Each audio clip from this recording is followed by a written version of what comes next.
Hello, guys. Welcome. It's Brian and Keem here. Welcome to Livestream number 11. Today is January 31st, the last day of January. Sorry for the huge delay. I'm sorry, guys. I had to, I'll just tell you, I was at church with my family, and I just decided, I said I would go with them, and you know, I and because of that, I went and but yeah, I mean, it doesn't mean like I chose, to go there over you guys. It's just that, I said I would do it for them. So, yeah, I'm really sorry that you guys had to wait a while and but enough with that. But yeah, thank you guys so much for your patience. So, Dan says, "Hey guys, Epic Zombie Killers, let's see. Oh, okay, you guys are talking to each other. Epic Zombie Killer says, "Hey Brian, where you at, bro? I'm right here, Epic Zombie Killer.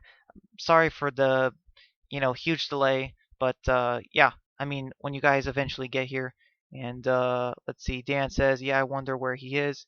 Yeah, well, whenever you guys are ready, I'm here. So while I'm waiting for you guys to get here, I'm gonna talk a little bit about The Walking Dead Telltale Game Season 1. So I really loved the Walking Dead Telltale Game Season 1. Like I loved the relationship between Lee and Clementine, and it just felt so real and organic. I mean, sure, it was similar to Rick and Carl, but we had control over it. You know what I mean? And there were so many characters in Season 1 that were also very well liked. One of the obvious is Kenny, I suppose, but I honestly like Carly way more. So, oh hey Dan, he says, hey, I'm here. Hey Dan, I'm glad you're here, man. I really appreciate you stopping by. I'm sorry for the huge delay. I mean, I tried to let you guys know ahead of time, but yeah, like, you know what I mean? Like, I edited the video to say it was starting at 9:30, but yeah, I'm sorry, Dan. I was at church with my family, and I, I said I was gonna go because I didn't go last time, and I remember that, that deal made with them, or I remember it, so I went with them, and yeah, but I'm here now, and I'm really sorry, but you know, like I'm not sure how long this live stream's gonna be tonight, but I'm sure it'll be fun. And yeah, and your video was really great, by the way, earlier today, the Q&A, and I'm glad I was able to be a part of it, and I can't wait for your next one. So yeah, Dan, I'm looking forward to your the Saturday spotlight video that I suggested personally. So yeah, um, and so Dan, I was just talking about the Walking Dead Telltale game season 1. I really liked it so much. Like Lee, Clementine are like my favorite characters obviously from that season, but I also really liked Carly, and there's a couple other characters that some people might have their fan favorites, but you know what I mean, like Kenny, but like Kenny's just he's kind of overrated honestly, if I can just be honest. But he's an okay character. It's just that, I don't get the hype around him. I guess what I'm trying to say. But yeah, so I'll let you guys know some of my choices that I made. So in the Walking Dead season 1, one of the first choices I made. So when let's see, one of the first choices is obviously the save Duck or save Sean situation, and I chose to save Duck. Obviously, well, not obviously, but like the first time that happened, I chose to save Duck, and Sean died, and I feel like that's the canon option because even if you save Sean, or no, you can't save Sean. Even if you try to save Sean, like it doesn't matter because Sean dies and Herschel, he doesn't, kick you. He doesn't kick you out of the farm, but Herschel still like somehow Lee and Clementine still leave the farm with Kenny and his family, even though like that doesn't really make much sense. Like why did Lee have to leave the farm? When he wasn't kicked out like Kenny. So that was one thing. So I think it's canon to save Doug personally, and I also saved Carly later in the episode instead of Doug. I didn't hate Doug. I actually kind of liked him, but as a character. But Carly, I think, was just way better as a character. Let's see. Dan, you say Lovely's character, he died way too soon. Yeah, I agree, Dan. It was so sad, but you can't tell me that Lee's death is not one of the most memorable like scenes in all The Walking Dead. Like in the TV show, Fear, like video game, you know what I mean? Like it's one of the top most memorable scenes in video games. Like I'm pretty sure like Watch Mojo has put that scene in a couple of their videos. I mean, the protagonist is dying, and you know what I mean? Like that's just crazy. I agree. Lee died way too soon, but in a way, that's what was so shocking about it. We thought he was the Rick, of this universe, but it turns out he wasn't. So yeah, that's crazy. Hey, Eastside Badger, he says here representing Negan. Well, interesting, Eastside Badger. Are you representing Negan? Is Negan on trial? Uh, is this going to be like a Negan is on trial live stream? But yeah, speaking of Negan, I I watched nine. I don't know if you guys watch 999 Gaming, but he made a video a couple days ago about how you know Maggie is probably going to return at the end of season 10, and they might because in the comic books Negan leaves the story after the Whisperer War, and he's pretty much never seen again. So, or I mean, he's kind of seen again with the whole Maggie thing in the comics where she tracks him down and tries to kill him, but then doesn't, and then Negan is seen kind of like in the shadow at the very last issue of The Walking Dead. So, Negan does appear a few times after he disappears after the Whisper War, but it's very little. So, I I don't know. I'm gonna keep an eye out for Negan. Like, I don't think Negan is gonna die in season 10, but I don't know. He really could in like season 11 or 12 or something. So yeah, Dan says the fact they killed the main character in the first season is just crazy. Yeah, absolutely, Dan. And by the way, if you can, like, I would really like to know your choices that you made in season one. Like, also Eastside Badger, like, if you played the Walking Dead Telltale game season one, you know, like, please tell me what choices you made, because like, I would really like to know, like, what choices you guys made and why, because like, I don't want the whole live stream is not going to be just the season one Telltale game, but I just want like a good chunk of it. You know what I mean? Because I feel like it's just such an underrated game. I mean, sure, the game is 8 years old, but or I guess like 7, 8 years old, but like I feel like this game is just one of those few games that we're gonna remember for a long time, many many years later, and for me it definitely is. So let's see. Eastside Badger says, "Standing up for my guy, crushing the Negan hate." Um, okay, Eastside Badger. I mean, like okay, I mean we saw Negan kill Glenn and Abraham, so I accuse Negan of murder. So how are you gonna defend Negan? What's your case in Negan's defense? Like, are you how like are you a district attorney? Like, you know what I mean? Let's see. Next one is Dan. He says, "I'm Negan," and Eastside Badger says, "We are all Negan." Okay, yeah, that's funny, guys. Thank you guys for coming, and yeah, this is fun. We don't. I mean, sometimes, usually in my live streams, we're also honest about The Walking Dead when it's making mistakes that we don't have time to joke around. So it's nice that we can have a few minutes to joke around. So yeah, like anyways, let's see other choices. So in episode 2, we get the choice of that was a good episode. I love episode 2 of season 1, like Starve for Help, where the group is hungry, they don't have food, and Lee and Kenny and a new character Mark come across Ben, uh, Travis, and their teacher was caught in a bear trap, and it's just so crazy. You get the choice to chop off, the teacher's leg because like the bear trap won't release. So I mean that's just crazy. Like, and if you don't, I don't know if you guys have seen it, but if you don't cut off his leg, then Travis dies, and if you do cut off his leg, then wait, no, if you don't cut off his leg, then he dies, but then Travis dies later. It's kind of weird, but I feel like it's canon to cut the leg off. Like that's just it's such a like amazing scene. You know what I mean? Let's see. Dan says, I want to play season 2, 3, and 4, but need to find the time. But I really want to play them so I can talk with you guys about them. Yeah, exactly, Dan. And don't worry, we're not going to talk about anything from season 2, 3, or 4 on my live stream. If I see a comment or reply that's a spoiler or something from them, I'm just gonna hide it or remove it or something. You know, personally, like I just don't want anything from the other seasons to get spoiled for you. And yeah, it's really no problem. I just want to talk strictly about season one. And yeah, like Dan, what did you find? Like, what were some of the most craziest scenes in the Walking Dead Telltale game season one? Like, most memorable for you? Eastside Badger says if we're accusing Negan of being a murderer, then Rick is a freaking serial killer. Yes, Eastside Badger, I agree. That is very true. But Rick is currently MIA. He is off the grid.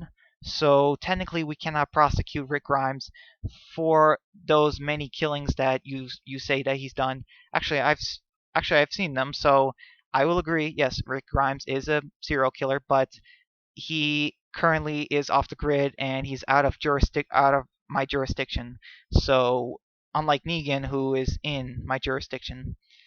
Let's see. Dan says, "Good point, Eastside." Yeah, that's a good point, Dan. I mean, yeah, like, I mean, in the comic books, Rick did not go. Rick went crazy, but he never really murdered.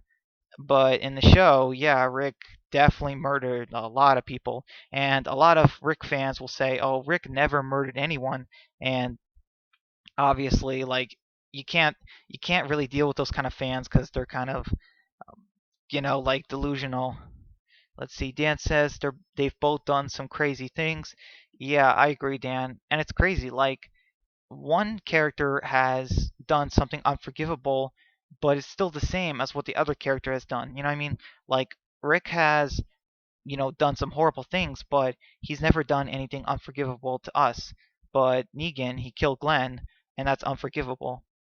Especially, when he did it for nothing. Let's see. Eastside Badge says half season one of The Walking Dead. Telltale need to go buy the other seasons, and I need to do it soon. Yeah, Eastside Badger. And don't worry, I'm like I said earlier, I'm not gonna say anything about season 2, 3, and 4. But yeah, yeah, man, just let me know what were your favorite moments of season one. Like, some of the craziest moments, and what were your favorite parts. Like, I loved Lee, Clementine, Carly. Kenny was a pretty good character. But I mean, it's pretty much it. Like, season one's roster was pretty small, but there were a lot of amazing scenes in season one, even though it was a small roster. Like, you know what I mean? Like, this is how Fear could have been, but they botched Fear so bad. Like, not only did Fear have such a small cast, in like the previous seasons, but like they, I mean, like, they just didn't write the story like the Telltale games. They should have done it like that. Let's see. Oh, Dan says, actually, same. I don't have season 2, 3, or 4 either, but I've had season 1 for a while. Yeah, and, oh, Dan, don't forget the Michonne DLC and 400 Days. Those are two DLCs that I'm not going to say you need, but you might want to, just check them out if you can. Yeah, I don't know if they're worth the money, but you should at least, like, maybe check them out. Eastside Badger says, Rick is shacked up with Jadis and making babies, and probably name one of them Carl or Shane because he can't remember.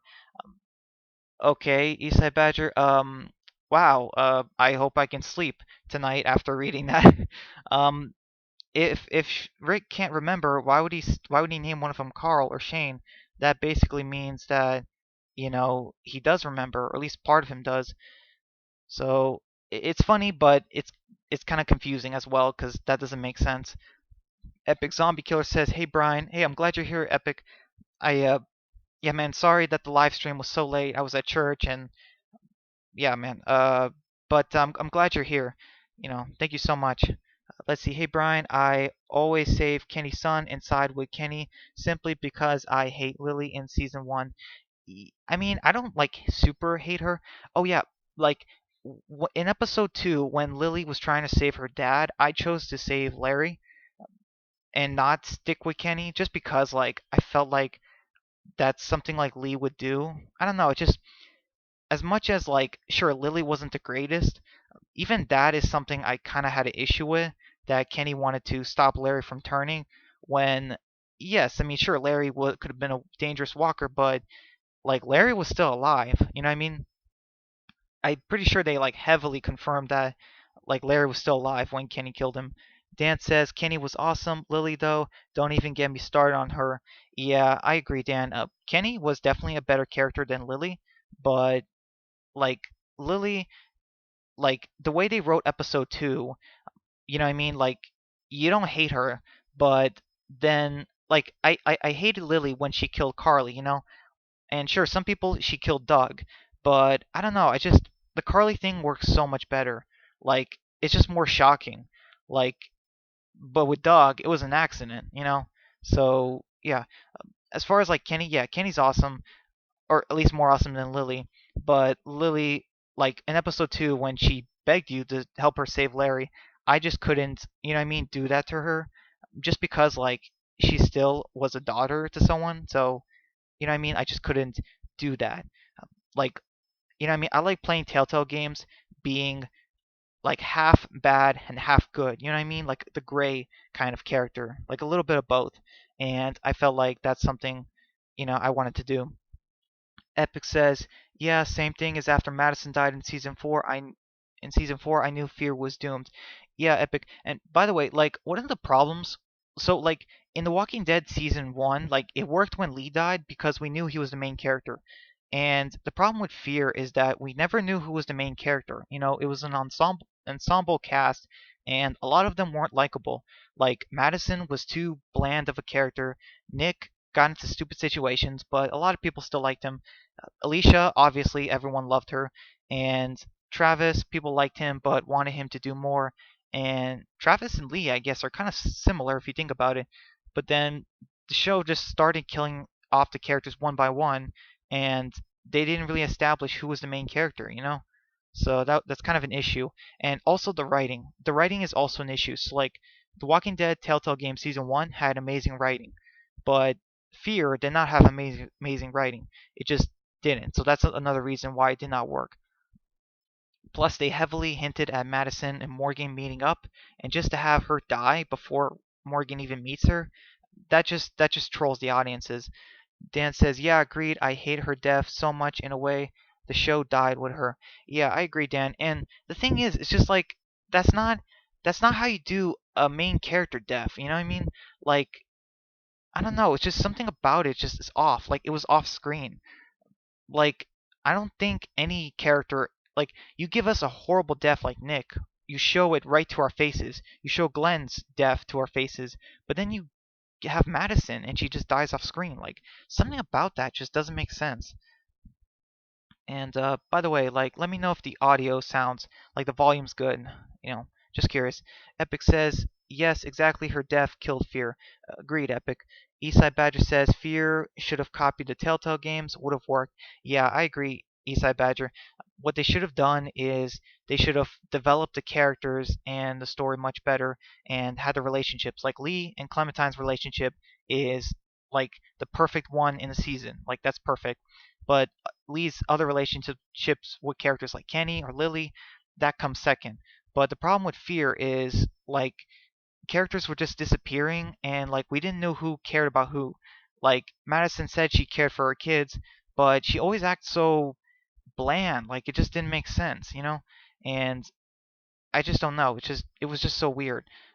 I feel like we didn't get crazy moments like in the Telltale game. I mean, we've had a couple with Travis, and I think Travis really was being the main of the series. But yeah, I just don't know. They killed him off, and then they killed off Madison. Just makes no sense.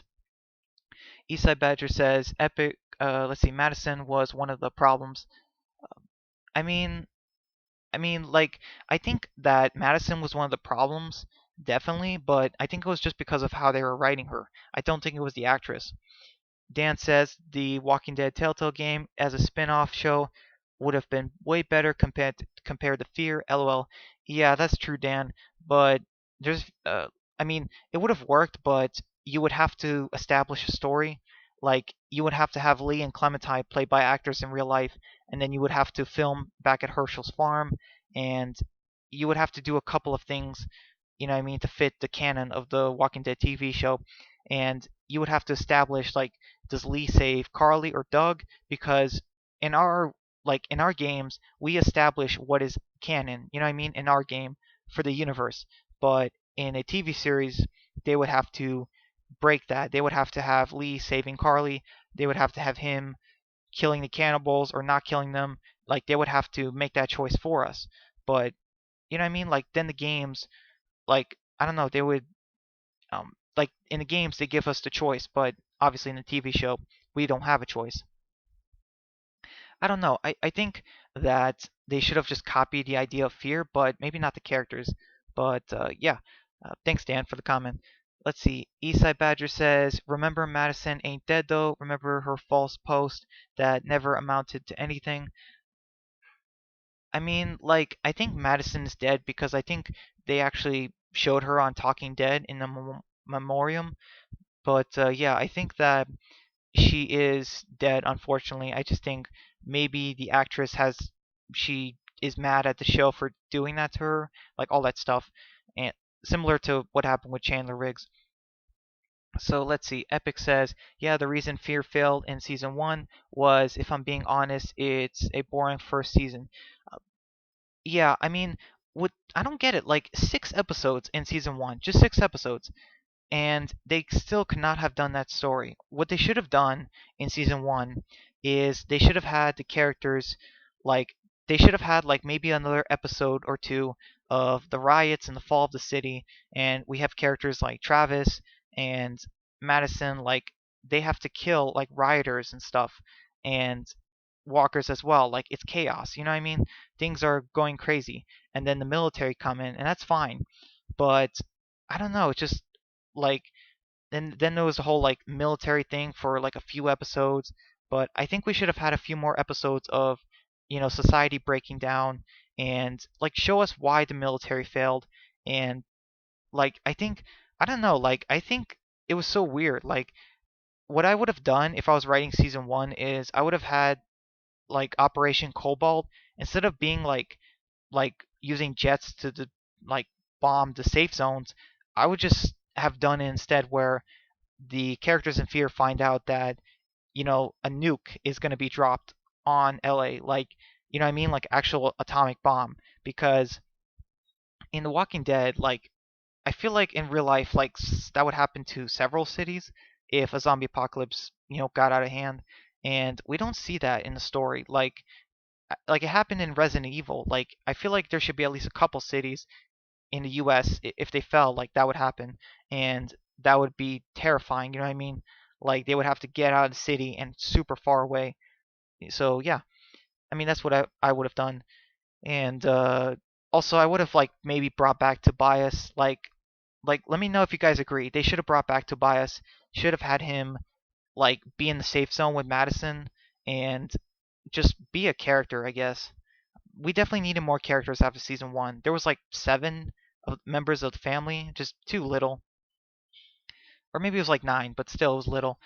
Dan says, yeah, especially episode 4, like there were literally no zombies at all in the episode. Like, come on. Yeah, Dan, exactly. Like, you cannot give us 6 episodes of the fall of society and not even give us like an episode with zombies. Like, that doesn't make sense. Every episode in Fear season 1 should have been zombies, and it should have shown us the fall of society. Episode 1 has a couple zombies. Episode 2, a couple more zombies, and then episode 3, tons of them, and 4, like lots of them, and then 5 more, and then 6, so many that they have to get out of the city because the military is going to nuke the city to eradicate the dead. Like that's how crazy the situation is. Epic says, also the only thing I hate about Ben is how he didn't tell Lily. If he told Lily that he stole supplies, Carly slash Doug wouldn't have died. Yeah, exactly, Epic. Ben is, and this is talking about the video game. Ben is one of my least favorite characters, and let me know if you guys if he died in episode 4 or 5 in your stories. Like, did you sacrifice Ben in episode 4? Because I did, and there's a couple of reasons. I'm gonna tell you why. One of the reasons is it's unrealistic that Lee could have pulled him up, just because like you can see that Lee is losing his grip and he's basically holding Ben by the fingers. So it doesn't make sense. You know what I mean? And also another reason, like Ben's death in episode 4 is just so much more impactful and dramatic than the one in episode 5. Like the one in episode 5 is just dumb and you know, it I don't know, it comes off out of nowhere. It's like a Final Destination death where like he just dies because it had to. But in episode 4, it actually felt real. You know what I mean? Like they actually went there and someone died, and that feels more realistic to me. But also another reason that I feel like Ben had to die was I feel like his character was coming full circle somewhat. But some people might say that happened in episode 5, but then he just got impaled, and it was like, okay, what was the point of that?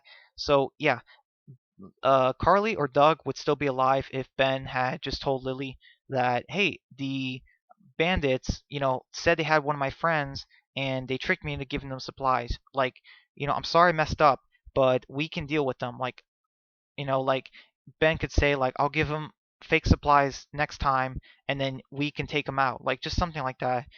He really needed a redemption. Eastside Badger says, I will admit the scene with Madison in her high school where she had to kill the Walker principal was pretty crazy though. Yeah, I agree, Eastside Badger. It's not like the most crazy scene in the Walking Dead franchise, but it was pretty well done, except they showed it in the trailer. That was a bit of an issue, but like that was good, you know what I mean? Like showing that, but they didn't give enough of that in season 1 to Madison. They should have had more moments like that. Dan says, "Yeah, that scene was awesome." And he says, "But seriously, it's just such a slow first season." Yeah, Dan, I agree. That was really, what I mean, a slow season, and it was the first season, and it should have, you know, like it should have baited the audience. Like the audience should have been, loving the season, like the Telltale Walking Dead season 1 game. And I'm sorry I constantly bring up, The Walking Dead season 1. I know you guys want to talk about Fear or the main show, but you know what I mean? I just want to talk a little bit more about, the Telltale game season 1 just because like I feel like we're going to eventually talk more about that. Hopefully when you guys get season 2, 3 and 4. And yeah. So let's see. Eastside Badger says Rashon is gone. Now it's just Radis. Oh wow. Yeah, that's good, Eastside Badger. That's really funny. Um, I mean, oh my goodness. Yeah, Rick is in serious trouble. Absolutely, if that's the case.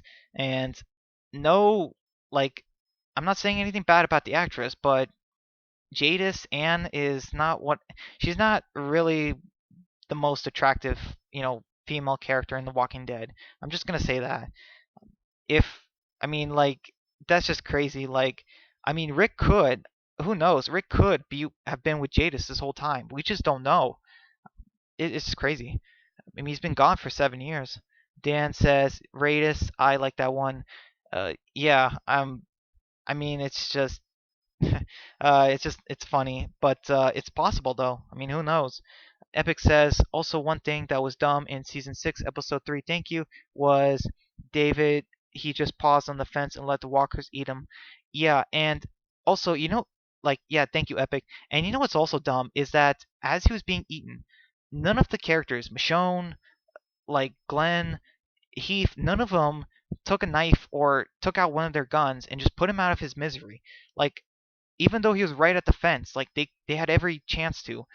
I'm sorry, but that's just I don't understand that like in a story. Like I'm pretty sure like I mean I've made some Walking Dead stories, ideas, like and even in these stories, if a character is being eaten, a certain character will pull out a gun and put them out of their misery.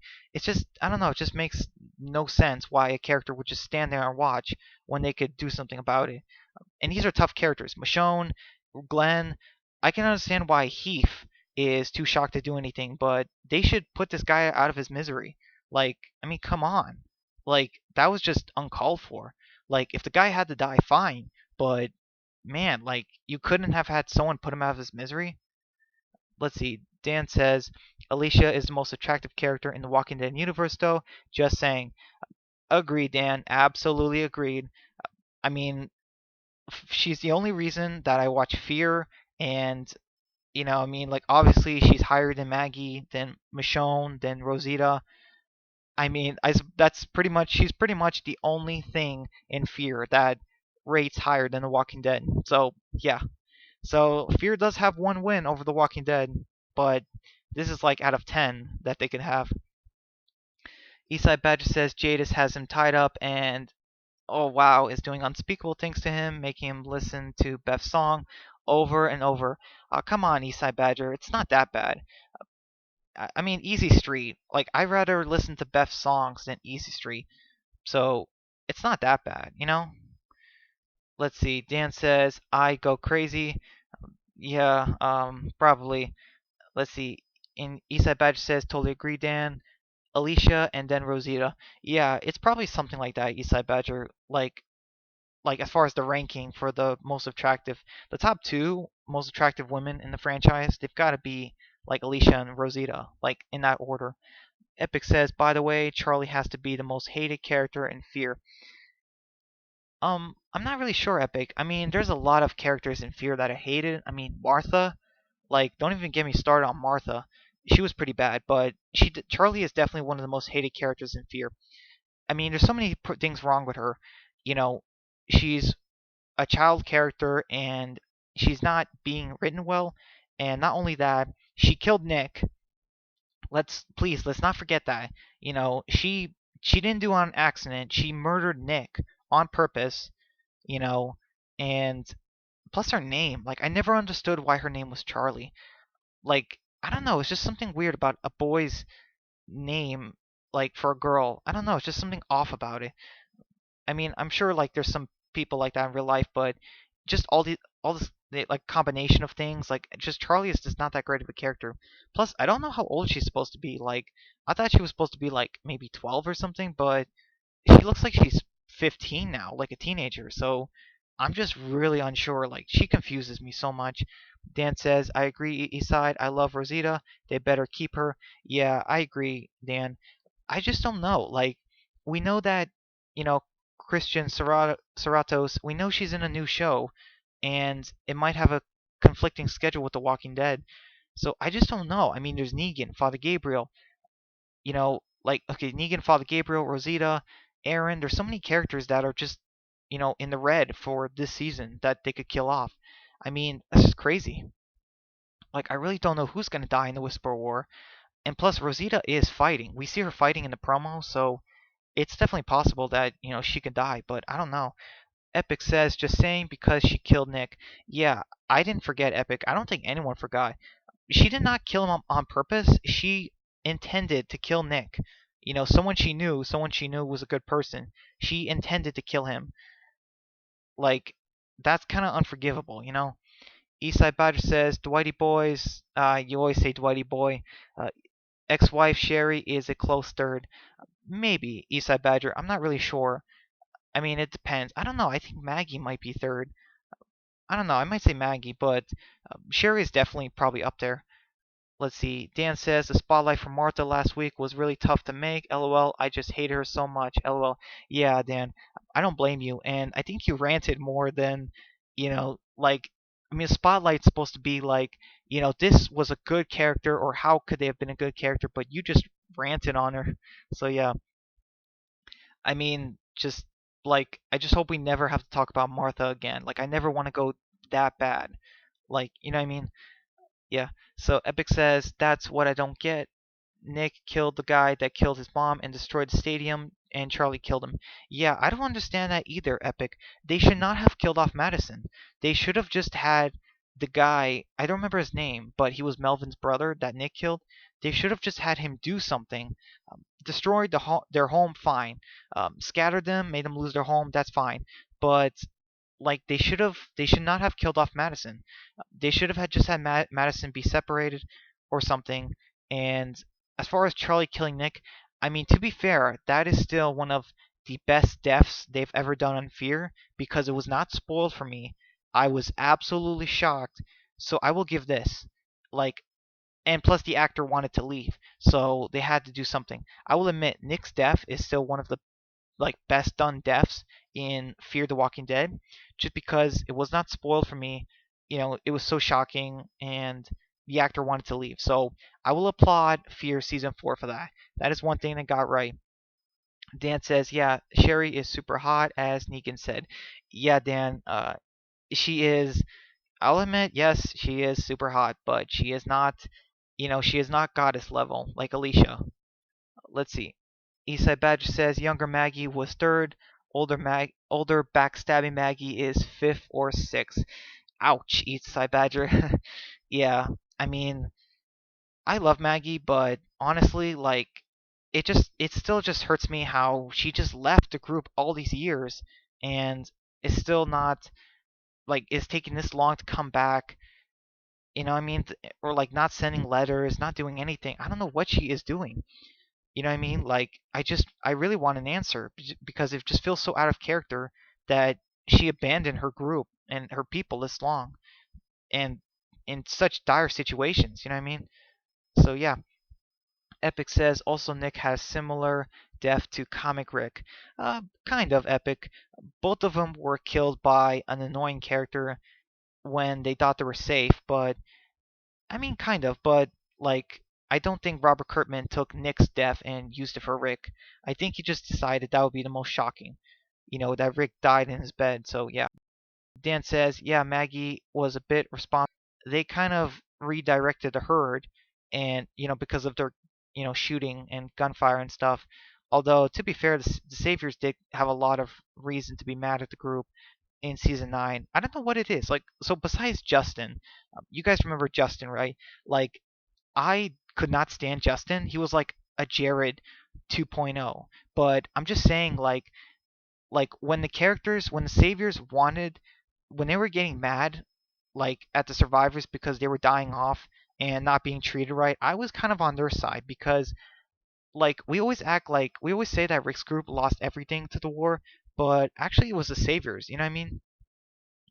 Like, it's just one of those things where it's like we don't think about their side of the situation.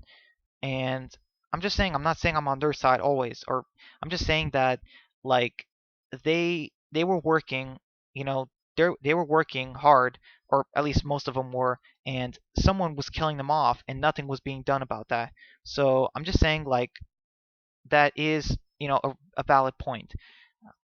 Yeah, as far as Maggie being kind of responsible, yeah, Maggie, I don't know, like she is kind of responsible. I mean, do we even know if Michonne blamed her? I was wondering, like, did they leave on bad terms? That was weird. But yeah. All right. So next one, Eastside Badger says how she left and how she plotted to take out the Rictator. Um, yeah, that was still weird back at season 8. Like her, Daryl, and Paul plotting to take out Rick. That was so weird how they did that. But like, I mean, I kind of understand it. But when Maggie finally had the chance to kill Negan, she just, I'm sorry, she chickened out. She said that you're already dead, but let's be honest, Maggie chickened out, when she could have killed Negan. And now, when Maggie returns to the Walking Dead main show, she's gonna see that Negan's free, and she's gonna flip out. She's gonna have a problem with it, and then we're gonna like shake our heads and be like, Maggie, you could have done it like, 7 years ago, but you chickened out. Dan says, yeah, it's like why try to kill Negan? He's more interesting of a character than even she is now. LOL. I mean, yeah, I agree, Dan, but the thing is that Jeffrey Dean Morgan, he's probably going to want to leave soon, like the next couple years. And Lauren, I'm guessing, Maggie, I'm guessing she learned her lesson and is going to stay on the show longer now. So, yeah, we'll just have to see. But it seems like we're losing Michonne and Negan, and we're going to get Maggie back. You know what I mean? I don't know. That's crazy. Let's see. Uh, oh, Eastside Badger says exactly, Dan. Maggie tried to take out our guy. You're talking about Rick, right? Wait, you are no, you're talking about Negan or Rick. Um, you say our guy, and I just not sure who you mean exactly, Eastside Badger. If you're talking about Negan, I don't blame her. If you're talking about Rick, that I'll admit that was weird. That was really weird that how they set it up. Let's see. Epic says, "Hey, I know the games are canon to the comics, but do you think Lee could appear in the comics? Same with Clem. I'm not really sure what you mean, Epic. Let's see. I know the games are canon to the comics, but do you think Lee cannot appear in the comics for several reasons, or Clementine? One of the reasons is the comics are done now. Robert Kirkman is done with those comics, and like it's just not gonna happen. Like, because the comics are done now. But as far as Lee, he's dead, and Clementine, I'm not gonna say it, but yeah. Dan said the comics are over and Lee is dead though. Yeah, exactly, Dan. Thank you. And yeah, exactly. Like those are big reasons why it can't happen. Let's see. Epic says, "Oh yeah, I forgot, but I was talking if they made a spin-off to the comics." Yeah, Epic, that would be interesting, but the problem is I think that Robert Kirkman wants to focus on his other properties like Invincible, Invincible. Like I don't know, do you guys know if Robert Kirkman finished that? Because I thought he said he was going to finish that soon. I think that he wants to finish his other properties and get to work on them.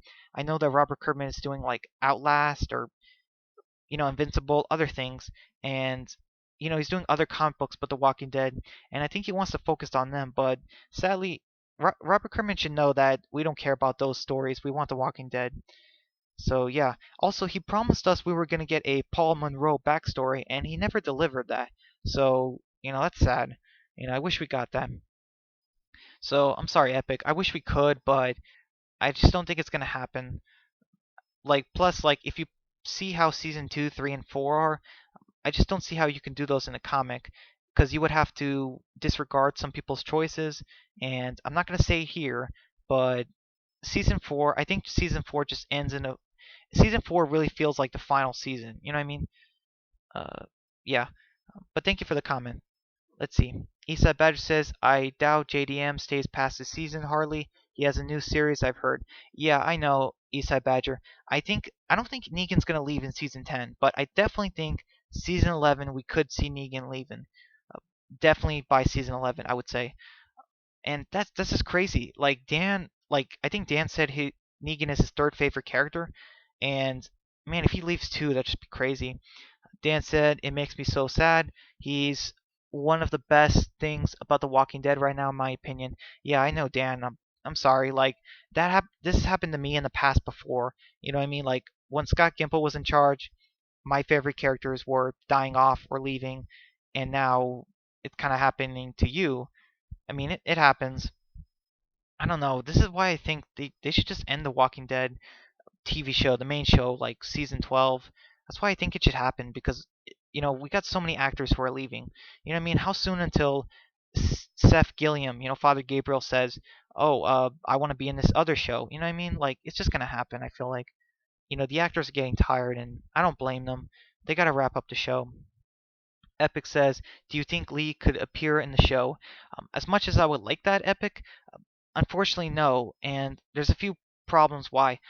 Lee is tied to Clementine's story, so you cannot have Lee without Clementine. Like I do not want Lee without Clementine. It's as simple as that. You would have to bring in Clementine, and there's also the issue of well, the characters are 11 years in the apocalypse now, and Clementine in season 1, she was 8 to 9 years old. So was she born after the apocalypse? Now you get into issues like this. Um, you know what I mean? Unless, or you can do like a Lee and a teenage Clementine, but even that would be kind of weird. So as much as I would like to see Lee in the show, there's still too many characters on the show, Epic, and I feel like what we got in the video games was just great. And Epic, thank you for bringing up the video games like Lee and Clementine. Thank you, because I know you guys want to talk about Fear in the main show mostly, but I'm glad that someone still goes back to the video games because yeah, man, I love them so much. And I wish I can talk about season 2, 3, and 4 here, but obviously we can't because most of you guys haven't played it. Let's see. Thank you for the comment, by the way. Eastside Badger says a fitting end for Negan. Gets on a motorcycle and goes to Texas, finds Dwighty Boy and steals Sherry back, and rides off into the sunset with Sherry. Um, wow, Eastside Badger. I mean, wow.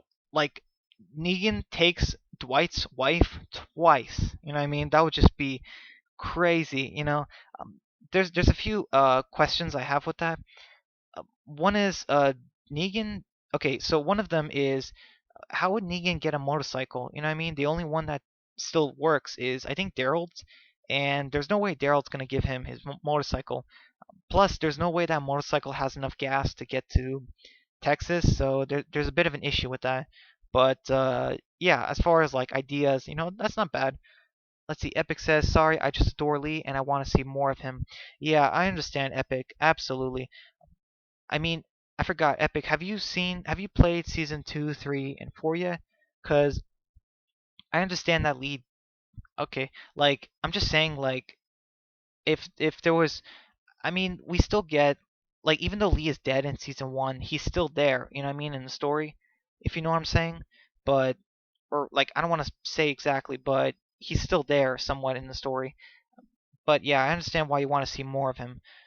Absolutely. It's just you don't have to be sorry, Epic. I mean, I really miss Lee as a character, but like his death just it fits so well, because it's basically saying like, no, we're not the Walking Dead show.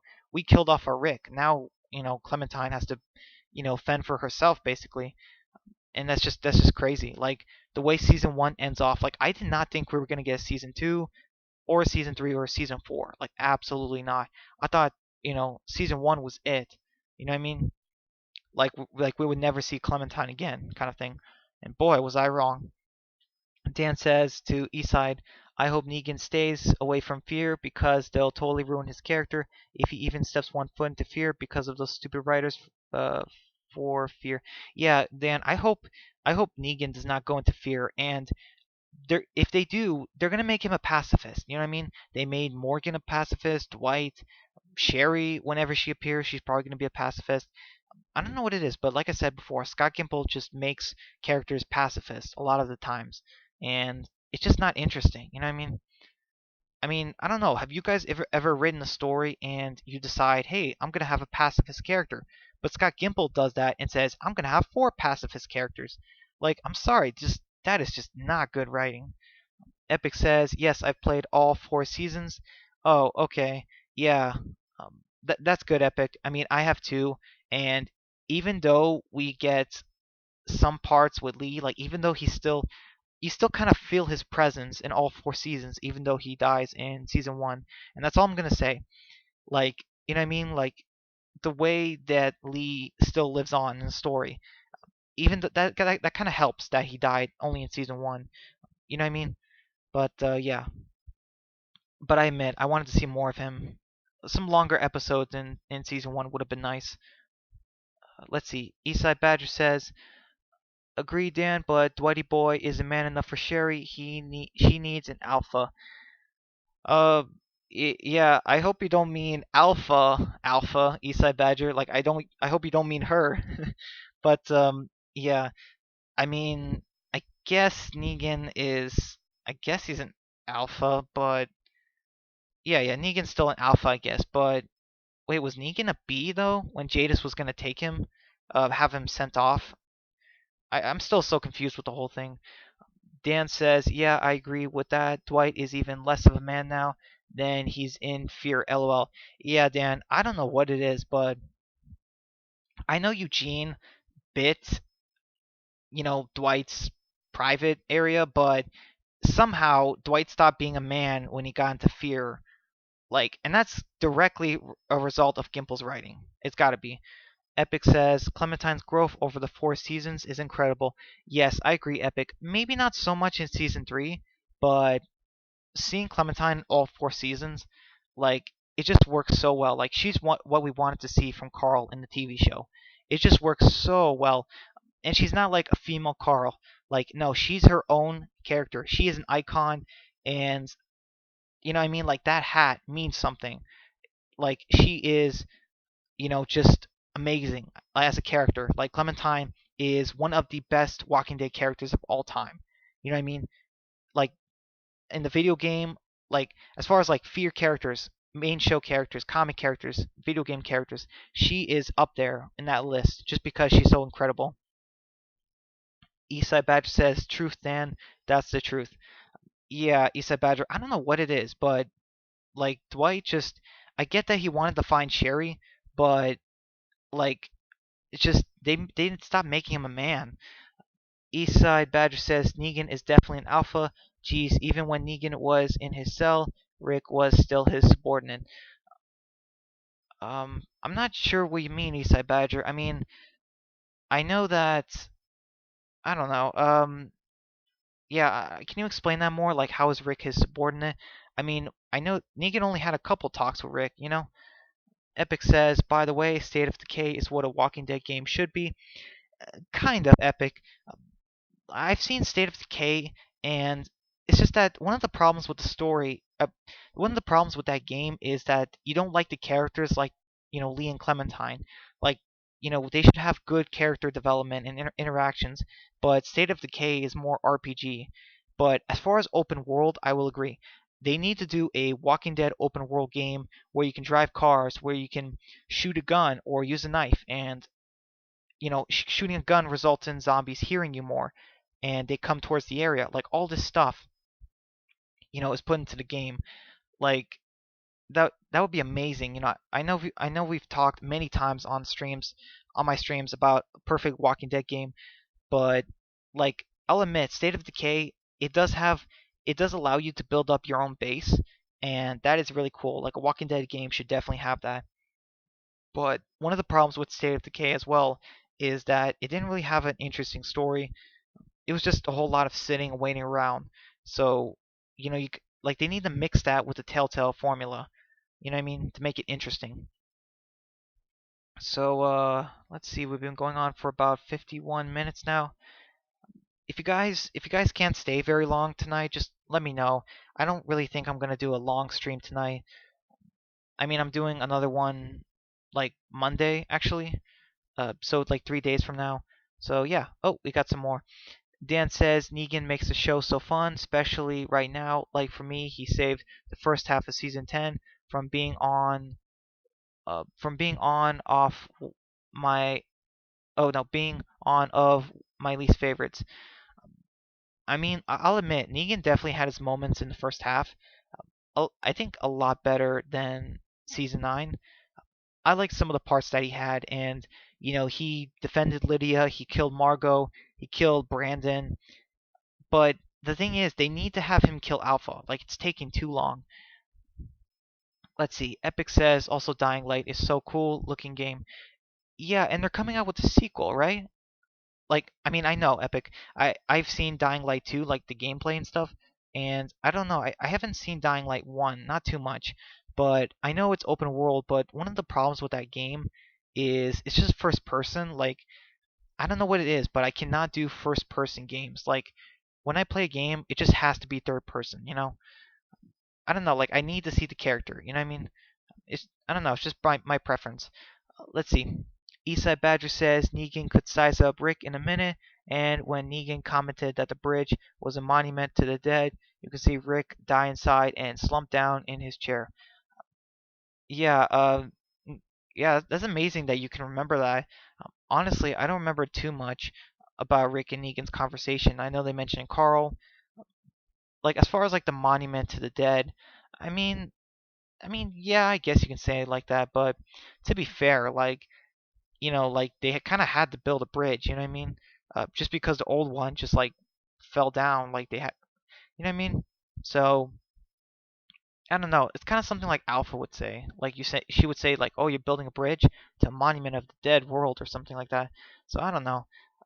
As far as I never understood that. The group really should have rebuilt that bridge after Rick's supposed death.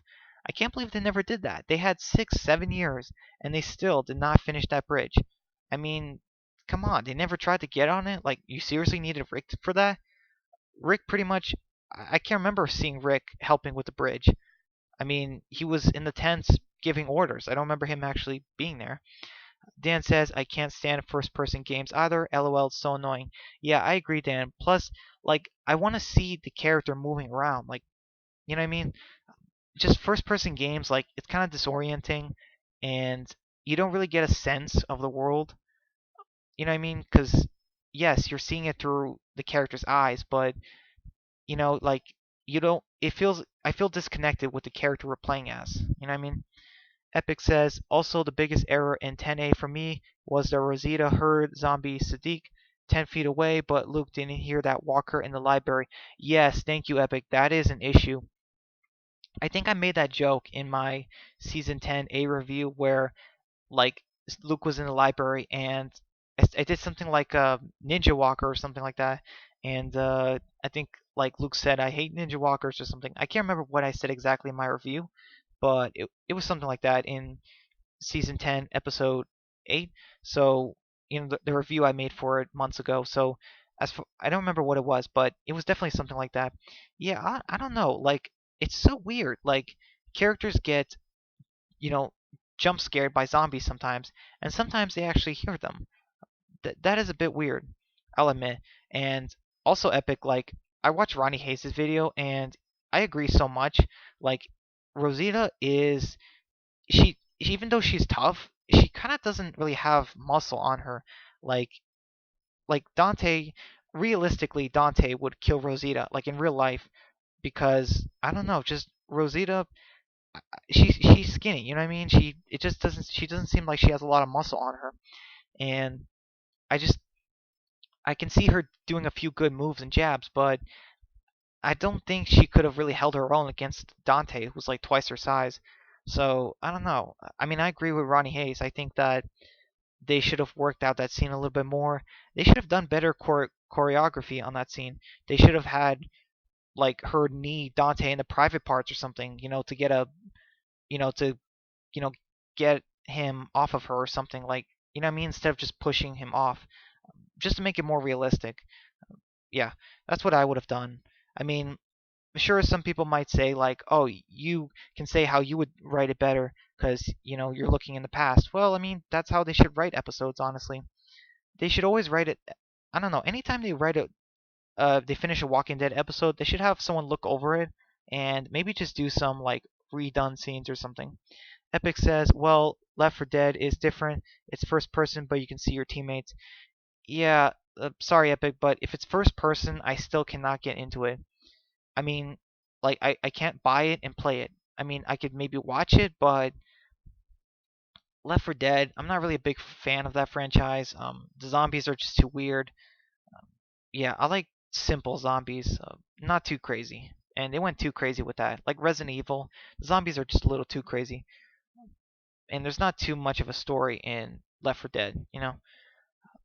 But yeah, thanks for the comment. So let's see. Let's see. We're all cut up now. Um, let's see. Um, oh, okay. When you guys played the Walking Dead Telltale game season 1, did you have Lee lose his arm or keep the arm? I just want to know what you guys did. I chose to get rid of the arm, and it is one of the most brutal scenes in the game. Like when Lee has to get rid of the arm. I mean, that is just crazy. Like, did you get rid of the arm or not?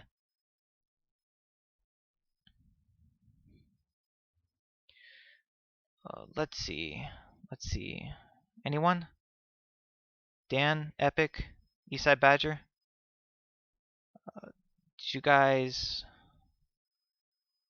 Let's see. I mean, I chose to get rid of the arm, and I mean, it was a crazy scene. I don't know. I feel like it's canon. You know what I mean? I feel like it's canon to get rid of the arm. I feel like it makes the most sense. Let's see. And let's see. Oh, let's see. Epic says I always cut it off to try and save Lee. Yeah, Epic. I mean, it makes the most sense.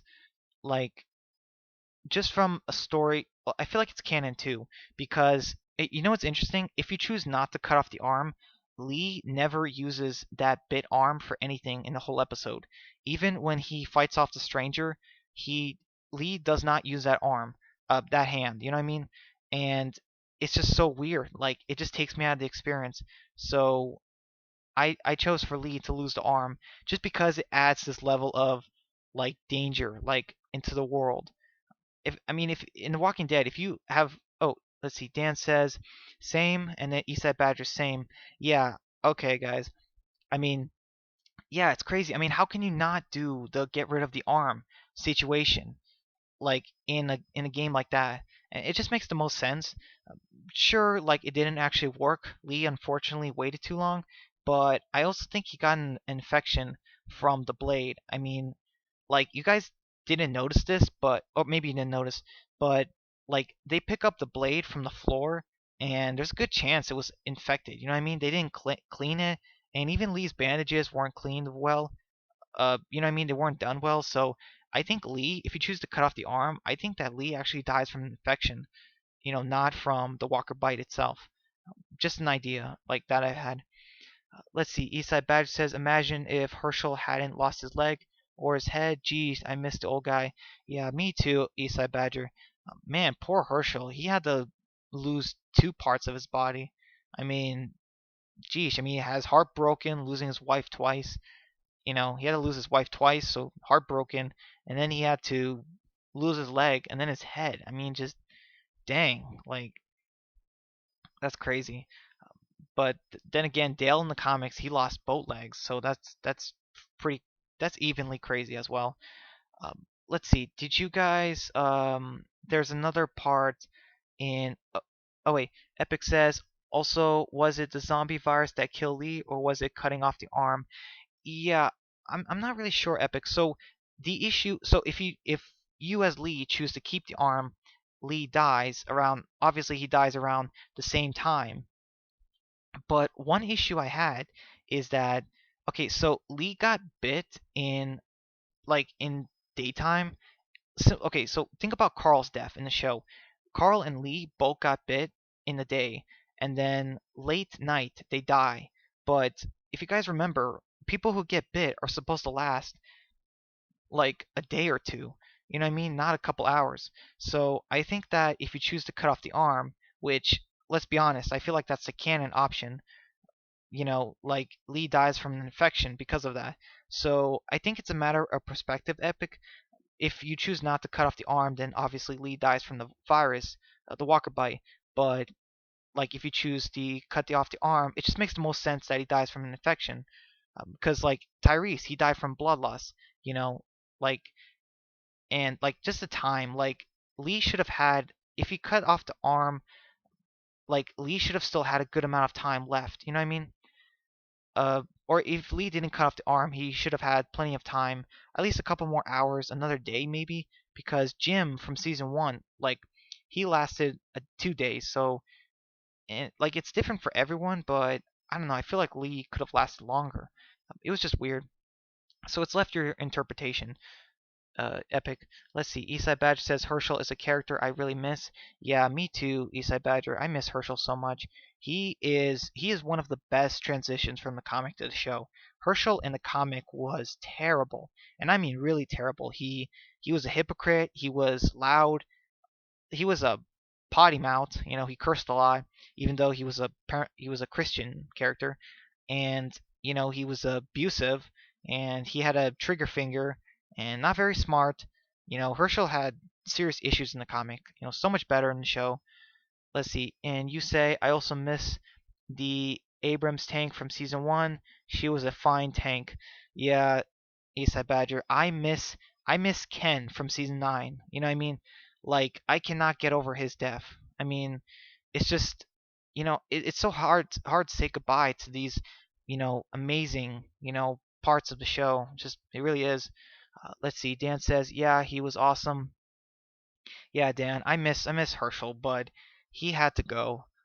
The actor was old, and in real life, Scott Wilson. I mean, he died. I mean, rest in peace.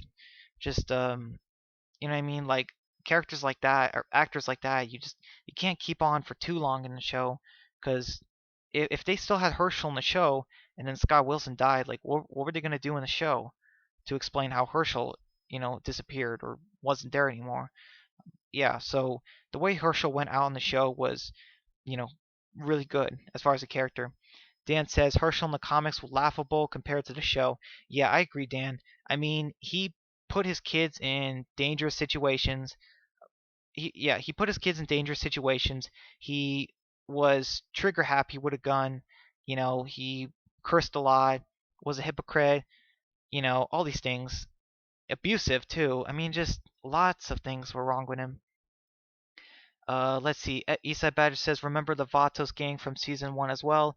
Yeah, I remember them, Eastside Badger. We should have gotten more from the Vatos gang. It's such a shame that they killed them off in just a deleted scene, and then years later they just confirm it. Let's see. Epic says also, you know how you thought it was weird not seeing Maggie or her siblings in the game first season? Well, we should have saw Otis and Patricia as well. I Yeah, that's true, Epic. But I think the novels, the Walking Dead novels, explain that Otis and Patricia are from Shire Wilt estates, and they actually are not childhood friends of Maggie. You know what I mean? Like, not like the show. Like, I think if you didn't know, like, I think they Robert Kirkman actually said that those characters actually joined the farm during the apocalypse, not they weren't there before. Dan says, "True. Where were these characters?" Yeah, that's a bit issue. That is a bit of an issue. Eastside Badger says, "Agreed, Epic. They should have had more Herschel's kids." Yes, definitely, Eastside Badger. And I don't remember if you were here last time, but besides Maggie, like Billy Green was like one of my favorite characters, and not only in the comic, but as far as the Green family, like Maggie's siblings, because he actually had some good development, and I think he had some like a lot of potential for a character. You know what I mean? And it's a shame they killed him off so soon in the comic. But I would have loved to see not Herschel, sorry, Billy Green, in the Walking Dead Telltale game season 1, just for like 5 minutes or something. That would have been amazing if Lee could have interacted with, Billy, and just, we get some conversations here and there, maybe get to know him. I feel like I mean, he was. I feel like we should have had him in a show. Absolutely, think that. And you say, man, I forgot Otis. Love me some Otis. Thanks, Shane. Yeah, I mean, Eastside Badger. They both had time to make it out of that school. They had plenty of time. And Shane may say all he wants that he had to kill Otis to get out of there, but that is not true. They had plenty of time to make it.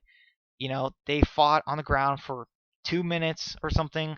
I mean, they had plenty of time. And yeah, I mean, and they made Otis so much better in the show just for his small appearance. You know what I mean? In the comics, Otis was, a coward, kind of a coward, and actually kind of racist too. I mean, he wasn't like the worst guy ever, but he wasn't like the comic governor, like the worst human being ever, but he was a bit of a weasel, I guess, is what I'm trying to say.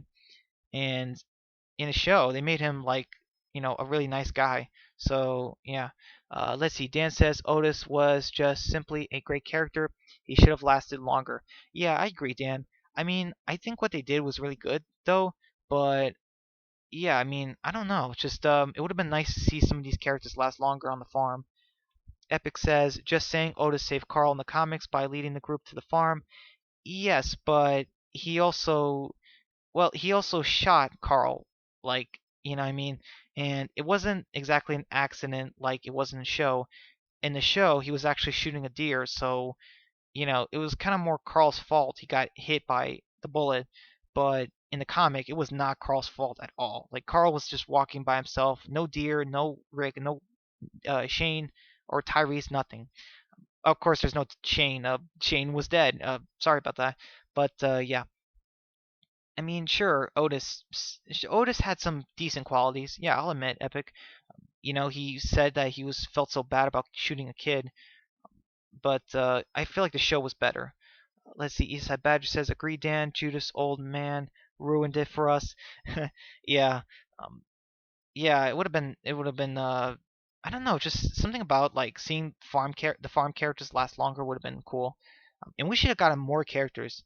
Like, you know what I mean? Like, I really think that the show would have done a lot better if Billy was in the show instead of Beth. Like, do you guys think the show would have been a lot better, if we had Billy Green on the show instead of Beth? You know what I mean? Just let me know. So, like, Billy is like he is in the comics, no singing, you know what I mean? Just a young man character who is loyal to his family, loyal to the group, just and doesn't sing, doesn't freak out, and want to drink some alcohol with Daryl, like all that stuff. And I'm not saying I hate Beth. I'm saying she was one of my favorite characters, absolutely, but she's pretty low on the list. Let's see. Epic says also Rick Tyrese fight was pathetic in the show. It was more epic in the comics. Yeah. Was that pun intended? Epic zombie killer. But I will say yes, absolutely. In the comics, the fight was just crazy. Like multiple rooms were involved. Like Rick fell like 3 stories. I mean, I guess in the show you can't do that because it's kind of fake, but still, they could have done so much better. In the show, they just had Daryl try to hold Tyrese, and then Rick just punched him, and then just punched him a couple more times, and then Rick busted his hand. It was like, what, that's it? You know what I mean? That was a bit of a letdown, I'll admit. Yeah, I agree, Epic, absolutely. That's one thing the comic did better. Eastside Badger says the Rick versus Tyrese fight was one of the few fist fights Rick won. Do you mean in the comic or the show? Because in the comic, Tyrese kind of won that, but in the show, I guess Rick won that. But that I'm sorry, that was just pathetic. The fight itself and the fact that Tyrese lost, like I get it, he was upset, but like how do you lose to Rick when you're that big? You know, just makes no sense. Dan says, "Yeah, that fight was amazing. Yeah, in the comic version, absolutely." Dan says, I definitely rather Billy instead of Beth. I hate her so much, but you know that already. LOL. Yeah, I know, Dan. It's just like as far as like characters on the farm, like she had her fan base, and I was one of them. I didn't sign the petition to bring her back because I was realistic. I knew that it couldn't happen, but I didn't want to see her leave the show. I thought I don't know, like Beth, I don't think she was really the Billy of the show. You know what I mean? I just don't know. Like she just she kind of felt like maybe an older Sophia. I just didn't know what Beth was supposed to be in the show. You know what I mean? I just don't know. I mean, I still like Beth absolutely, but she's nowhere amazing like Alicia. But I mean, but she's so close to Maggie and Herschel that because she's related to them, like I like her. But I agree, Dan. I'd rather have Billy on the show. And who knows, maybe if Billy was on the show instead of Beth, the actor would have been okay staying long term and he wouldn't have been killed off and to pursue a music career. I mean, who knows? But yeah, thanks for the comment. Even though you said you didn't like a character that, I was upset that died. Let's see. Eastside Badger says Michonne should have threw it to Rick's face. That she actually did better in her fight with the governor than he did. Oh yeah, yeah. Absolutely. Yeah, Rick did terrible fighting the governor. I mean, didn't Carl shoot the governor in the shoulder? Like, Rick did terrible fighting the governor. Absolutely. I mean, Michonne did so much better. I mean, yeah, it's crazy. Dan says true, and he's got a smiling, laughing emoji. Yeah, absolutely, Dan. Michonne won that fight, although it was close to a tie. Rick straight up lost his fight. You know what I mean? I get it. Rick got grazed in the leg, but the governor got hit in the shoulder too. So I don't know. I mean, just something. Like, also, what happened to Rick's gun? Or did he have a knife? Like, he had nothing? Epic says, also, as much as I hated Beth dying, she did foreshadow her death by saying that you're going to miss me so much when I'm gone. Daryl Dixon, that was in Still, Season 4, Episode 12. Yeah, thank you, Epic. I mean, then that proves that they were setting up Beth's death in Season 4 to happen in Season 5. I don't know. It's just I think that Beth had her fan base, even though Beth wasn't a great character. She had her fan base. She was so close to Maggie, and especially after after Herschel's death, Beth was more valuable now because she was one of the last members of the family left. I don't know. I just think that I mean I don't know. Just in the world of The Walking Dead, not everything has to be foreshadowing. Like what I mean. Rick said, "I'm gonna die." That hasn't happened yet. You know what I mean? So I mean, Rick said, "I'm gonna die" back in season 2 to Carl. That hasn't happened. Like Carl died. Also, like Lori said to Carl, "You're gonna beat this world." Carl did not beat this world. Like sometimes foreshadowing doesn't always need to happen. Do you know what I'm saying, Epic? Like when you write a story, sometimes yeah, foreshadowing does work. But if you foreshadow something too obviously, it's not a surprise. You know what I mean? So if Beth says that he's gonna miss her when she's gone, that's just too on the nose. If she actually dies, like not long later too. It's just I don't know. That's just weird. I mean, in real life, we can't foreshadow things. Like, have you ever seen foreshadowing in real life? It just doesn't happen. Like, sometimes it's overdone in stories. Eastside Badger says Rick was gonna die if Michonne hadn't katanaed him. He was done. The governor whooped his. Yes, thank you, Eastside Badger. Absolutely, and thank you for censoring that word. I appreciate it because, like I've said before, I don't want cursing on the stream. But yeah, um, Rick definitely was gonna die. Absolutely. I mean, he was being choked to death, and Michonne saved him. She should have finished off the governor, but she didn't. Lily did instead. And like I said before, I kind of like the Lily more in the comic. How she ended the governor. I just think that was better. But I still like how they did in the show. And that was weird. Like Michonne stabbed the governor, and she didn't even try to help Rick. Like, where did Michonne go after she stabbed the governor? Like, did she just really leave Rick bleeding, coughing on the grass? I mean, that was so weird. Like, do you guys know what happened? Dan says, yeah, Michonne saved his life. Yeah, absolutely, Dan. And unlike Lori, like, I can't think of a time Lori actually saved Rick or somebody. Like, can you guys think of Lori ever saving someone on The Walking Dead? Like, you guys might need okay, you guys are probably gonna say no before you even think about it, but I cannot think of a part where Lori saved someone in The Walking Dead. Maybe Judith. Maybe that's the only thing you could say. Like she gave her life for Judith. I guess you can say that. But I don't recall Lori ever saving Rick, Carl, Glenn, Maggie. I don't remember any moments like that. So yeah. And let's see. Did you guys let's see. Did you guys save Do you guys remember Carly from the Walking Dead season 1 game? Did you save her over Doug? Like, I'm just curious, because it's kind of like divided among fans, like 50% save Doug, 50% save Carly. But I just like Carly more. And it's funny, like, even though she's only in 3 episodes, like, I feel like Carly is a better character than even Althea in Fear. And it's funny, because, like, both of them are reporters, I think, or I guess Althea is more of a camera woman. But, like, Carly felt more as a character than Althea. Let's see. Eastside Badge says Lori helped Beth and sacrificed for Shane's daughter. Well, her daughter, but yeah, I guess she helped Beth. But I mean, like, save someone, like directly save someone from a walker, from a person. But yeah, let's see. Epic says also Jim and Carl had similar deaths. They were both bit on the ribs. Yeah, Epic. But one thing I don't understand is why does why did Jim survive 2 days and Carl didn't even survive 1 day? Like, can you explain that to me? Why? That's confusing. Like, Carl should have lasted another day after he was bit.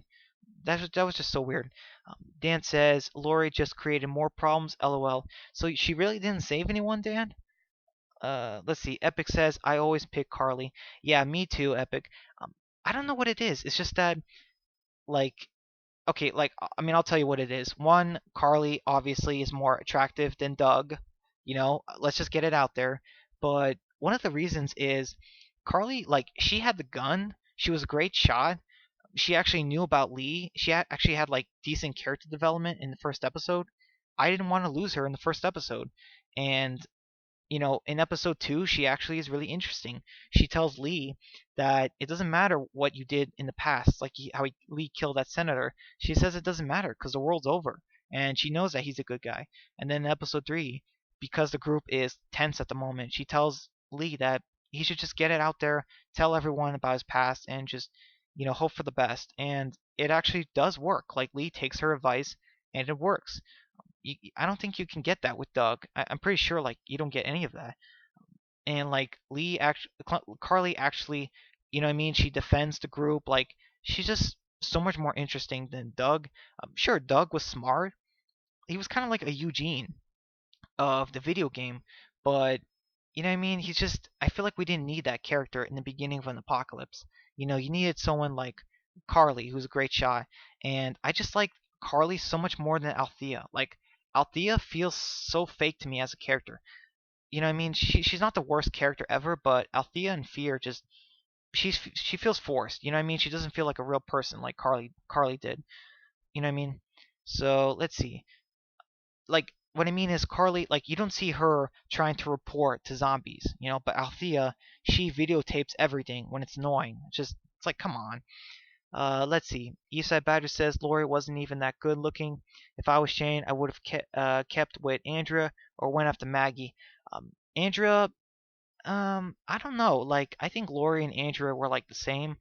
As far as Maggie, that's kind of creepy. You know what I mean? Like, that would be kind of creepy. Maggie was a young adult still, so plus like her father had the farm, so that'd be kind of creepy.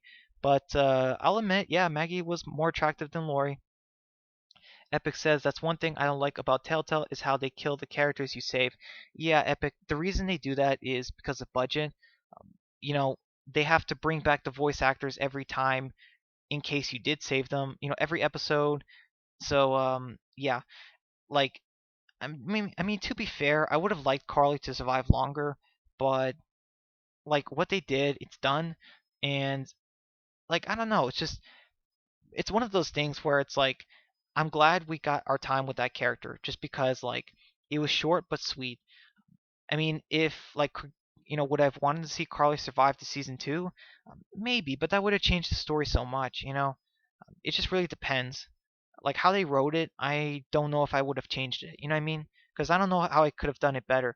So like with Fear the Walking Dead, I know I could write better. But with the Walking Dead video games, besides a few moments, like I don't know if I can write better just because it's so amazing. Let's see. Dan says, "Yeah, Andrea is a better choice to be honest." I don't know, Dan. I kind of saw. I wasn't. I don't know. Like Andrea and Lori, they're kind of the same for me as far as like appearance. I don't know what it is. Just sure, Lori was skinny, but I mean, Lori Holden, Andrea, she's just I don't know, just she just I don't know how to explain it. Just I mean, sure she's pretty, but she's no Alicia, she's no Rosita. You know what I mean? Like Andrea was, I'm gonna say it. Andrea was better and better looking in the comics. I'm just gonna say it. Eastside Badger says, way better than Andrea and Shane would have taken off and left the group. Yeah, and like, well, it's a good thing that it happened in season two because, yeah.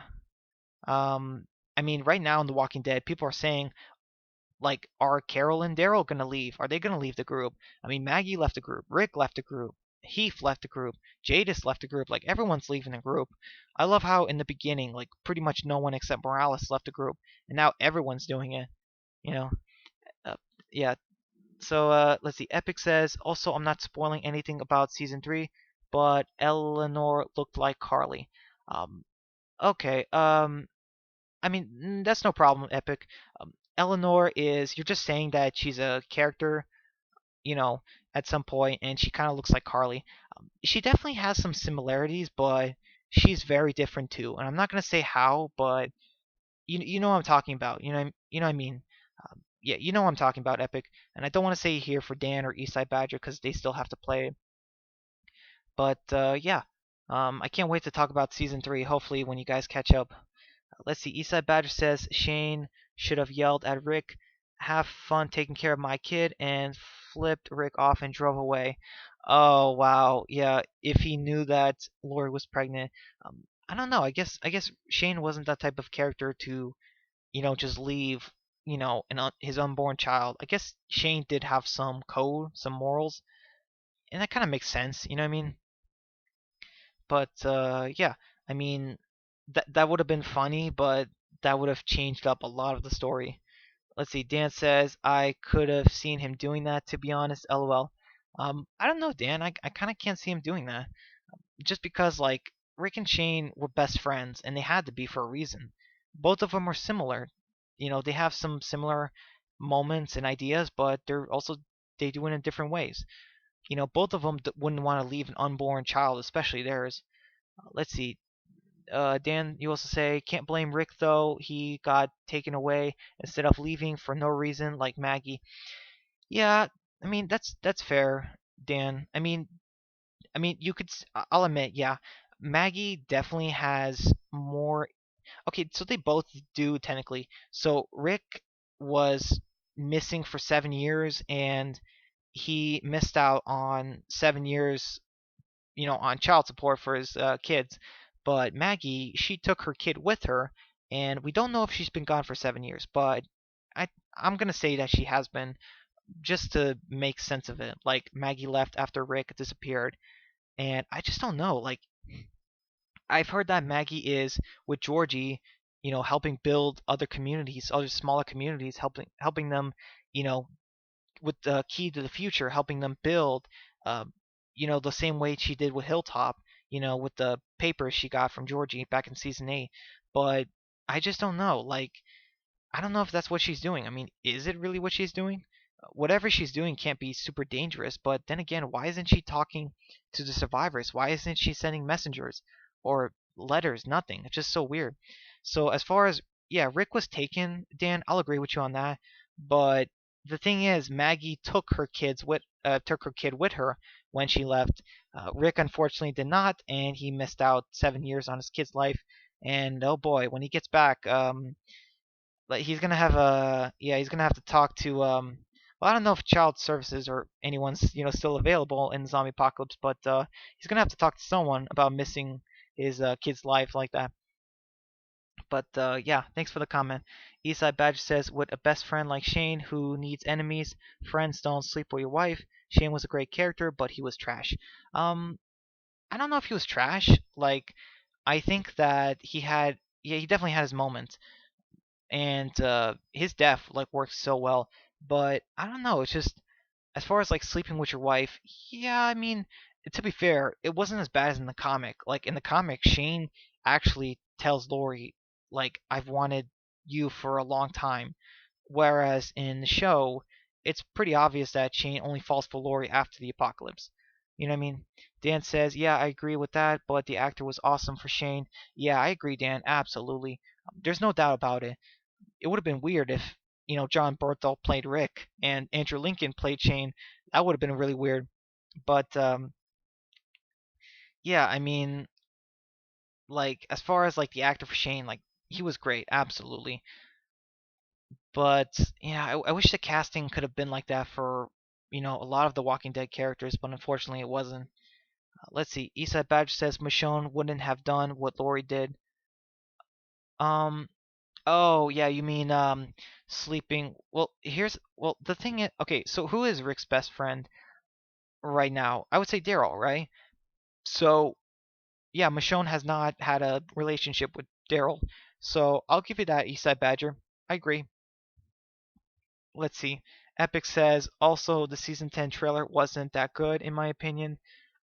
It definitely wasn't as good as season 9. I'll agree with you on that, Epic. And it's so weird, but with the Walking Dead show, it's so easy to predict amazing and terrible seasons. Like season 1, 2, 3, 4, 5, 6, amazing trailers, amazing seasons. The Walking Dead season 7 trailer, terrible. Walking Dead season 8 trailer, terrible, as well as the both of those seasons. And then season 9 trailer, amazing. Season 10, kind of more of a letdown than season 9 trailer.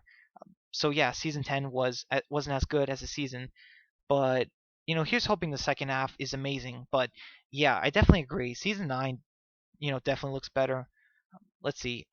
Epic says season 9 trailer will always remain the best one. It's definitely one of the best ones, Epic. Just the music that they had, just the shots looked amazing. Like, and the dialogue was not cringy. Season 7 and 8, they had cringy dialogue, bad shots, and they like the season 7 trailer, they just showed us flashbacks and then and just showed Dwight and Negan. You know what I mean? Like that was just such a mistake. The way they did season seven's trailer, and season eight's trailer's music was terrible with the cowbell. That was terrible as well. And the visuals, we just saw explosions, like and just bad music in the background. Just it did not work. Characters were yelling when there was gunfire. I don't know. It's just so weird and cringy. But yeah, thanks for the comment. Dan says they made it look way better than it actually was, in my opinion. Yeah, you're talking about season 10's trailer. Yeah, I agree, Dan. They hyped it up. Up. Sorry, I said that weird. They hyped up the season 10, so much. Like they had the Michonne and Ezekiel kiss, but they hyped that up crazy. That didn't actually matter. and they had Michonne pointing Lucy at someone, and that's fake, unfortunately. And it's not a spoiler, I'm just saying it's fake, most likely because it is. And Dan says, I agree. Let's see, Eastside Badger says John Berthel would have been better as Rick. He wouldn't have pulled the homesick card, and we would still have our lead. Um, I don't know, Eastside Badger. Are you sure? Like, do you have proof? Like, doesn't he have a family too? I don't know. It's just weird. Dan says Andrew Lincoln is the best Rick for me. He's just perfect in my opinion. Yeah, I kind of agree, Dan. I agree with Dan more, Eastside Badger. Um, it would have been interesting if John Berthel stayed longer, but I don't know what it is. Like Rick, even though Andrew Lincoln doesn't look like comic Rick, um, Shane does not work. John Bernthal does not look like a Rick either from the comic, so I just don't know. It's hard to say. Epic Zombie Killer says also the season 8 premiere was a really weak 100th episode. Absolutely epic. They forced it so much with Carl looking for gas like Rick did in the premiere. It doesn't make sense either. Like, why was Carl by himself? He could have got captured by a savior, and then the war would be over. Like, they would have lost the war before it began. Why was Carl getting gas? Um, how come he couldn't find Sadiq? Like, that was forced. Like, Sadiq was just a voice. Like, Carl was just looking for him. I don't know. That was weird. And the gunfire, they were shooting at the windows, and just how they were doing it. Like, yeah, the premiere was just really weak. Absolutely epic. I totally agree with you. No argument here. Eastside Badge says, I hope shows have learned their lesson about casting actors from across the pond. Yeah, I hope so too, Eastside Badger. Like, I cannot understand why they casted Corey Hawkins as Heath if he was not going to be okay with playing a minor character for just a couple seasons. Like, the fact that he left just after one season, like he was not loyal, like come on, like I'm sorry, but if you're in The Walking Dead, if you're an actor in The Walking Dead, I would demand that you read the comics, you love the comics, and that you're okay with being a minor character in the show until you get your screen time. I would make that a requirement. I'm sorry, but Corey Hawkins, he looks like comic Heath, but he was not loyal, not in the slightest bit. And unfortunately, we had to suffer because of that. And I get it, he had his own show, but could he really not just wait?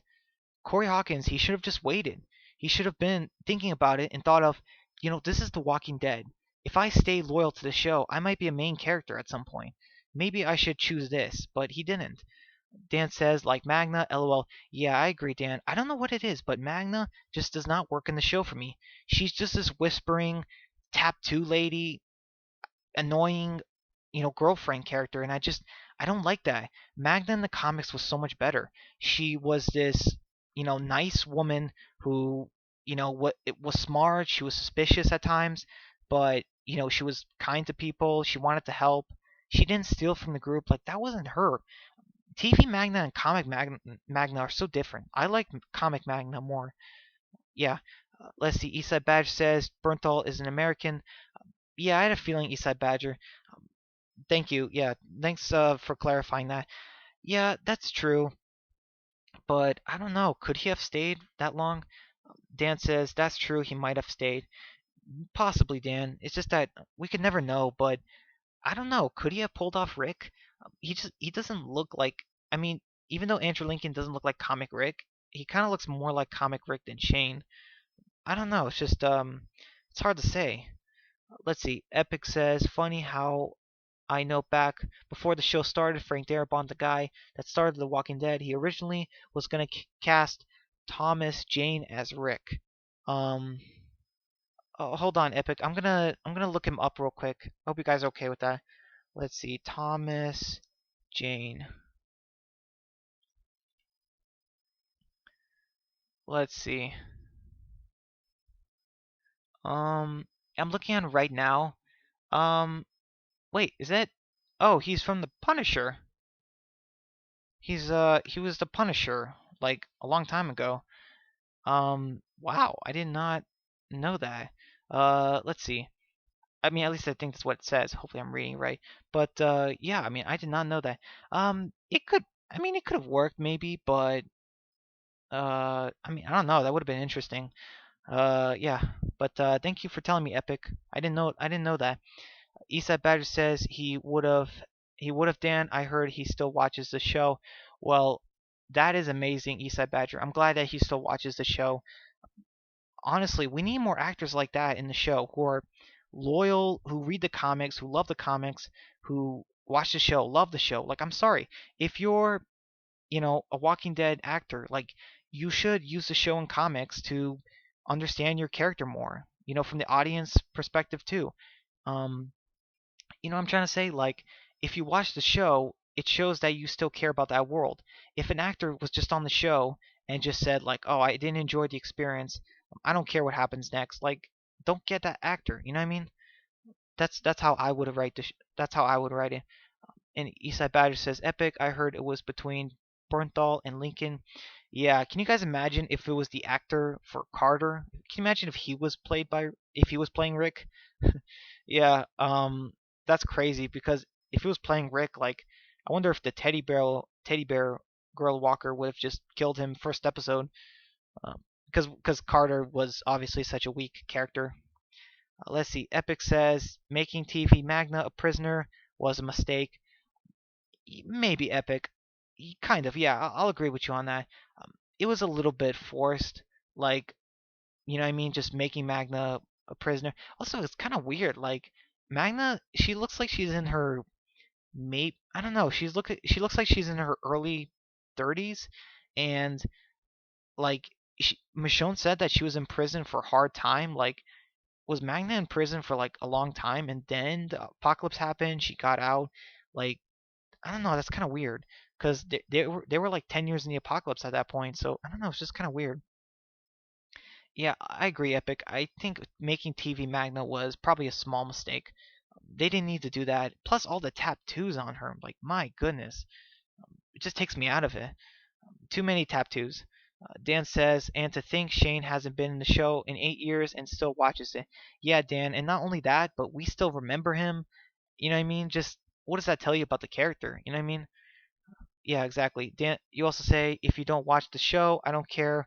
You're playing a character on the show. That's what I would also do. Wait, let me read that again. If you don't watch the show, I don't care. You're playing a character on the show. That's what I would also do. Oh, do you mean when I said earlier about you got to care about the show to play a character? Because yeah, like that's just personally my mindset. Eastside Badger says that's all for me tonight, guys. Great stream. Can't wait for Monday stream. Good night, guys. Oh, good night, Eastside Badger. Thank you so much for coming. I'm probably gonna end it next 20 minutes or so, but yeah, the next stream I have. By the way, before you leave, Eastside Badger, the next stream I have is gonna be on Monday. I think I'm gonna start it at, let's see, either 8:30 or 9 o'clock, and probably 9 o'clock. And I'm gonna try and go for 3 hours nonstop on the stream. We're gonna try to go from 9 to 12, in the morning. So, you know, if you guys are okay with that, if you guys, what I mean, just want me to, if you guys want me to start at 8:30 and end at 11:30, I can do that too.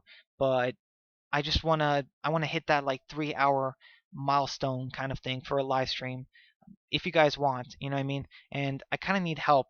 If we're gonna go 3 hours on Monday, if you guys, like, I don't know, maybe could ask some people if you wouldn't mind if any people would be interested in coming by, because I'm definitely gonna need some help with a 3 hour live stream. But yeah, Eastside Badger, thank you so much, and yeah, thank you for the good comments that you've had in my stream tonight. I really appreciate it. So yeah, good night. Let's see. Epic says, like back in season 9, Magna reveals she went to prison pre-apocalypse, which was a mistake. Magna in the comics, she was just a girl that joined Alexandria. Yeah, yeah, I know, Epic. I talked about that. I'll admit, making Magna a prisoner in the show was kind of a mistake. She kind of still acts like she's a prisoner, but she should not remember prison that much. Like, the apocalypse should be much harder. Let's see. Dan says, Night Badger, and Eastside Badger, you say, Night Dan, and Epic and Brian will be here on Monday night. Sounds great. And you say, I will ask. Well, thank you so much, Eastside Badger. I really appreciate it. Yeah, I really want to try and go for 3 hours. Dan says, I probably can't do 3 hours because I have school the next day, unfortunately. Um, yeah, sorry, Dan. I can do it. Let's see. I can probably try. I can do it maybe. Would you guys want like 8 to 11? Would that work better for you guys? Like 8 p.m. to 11 p.m. Like, would that work better? And that would get. Hopefully, that would maybe give you some time. And you can always leave the stream if you have to, Dan. I'm just wondering if I don't know. Maybe I can wait another week for a 3-hour live stream. Yeah, I can do that too, guys. Like maybe next week on Friday, like exactly 1 week from today, I can do another live stream, and make it 3 hours. You know what I mean?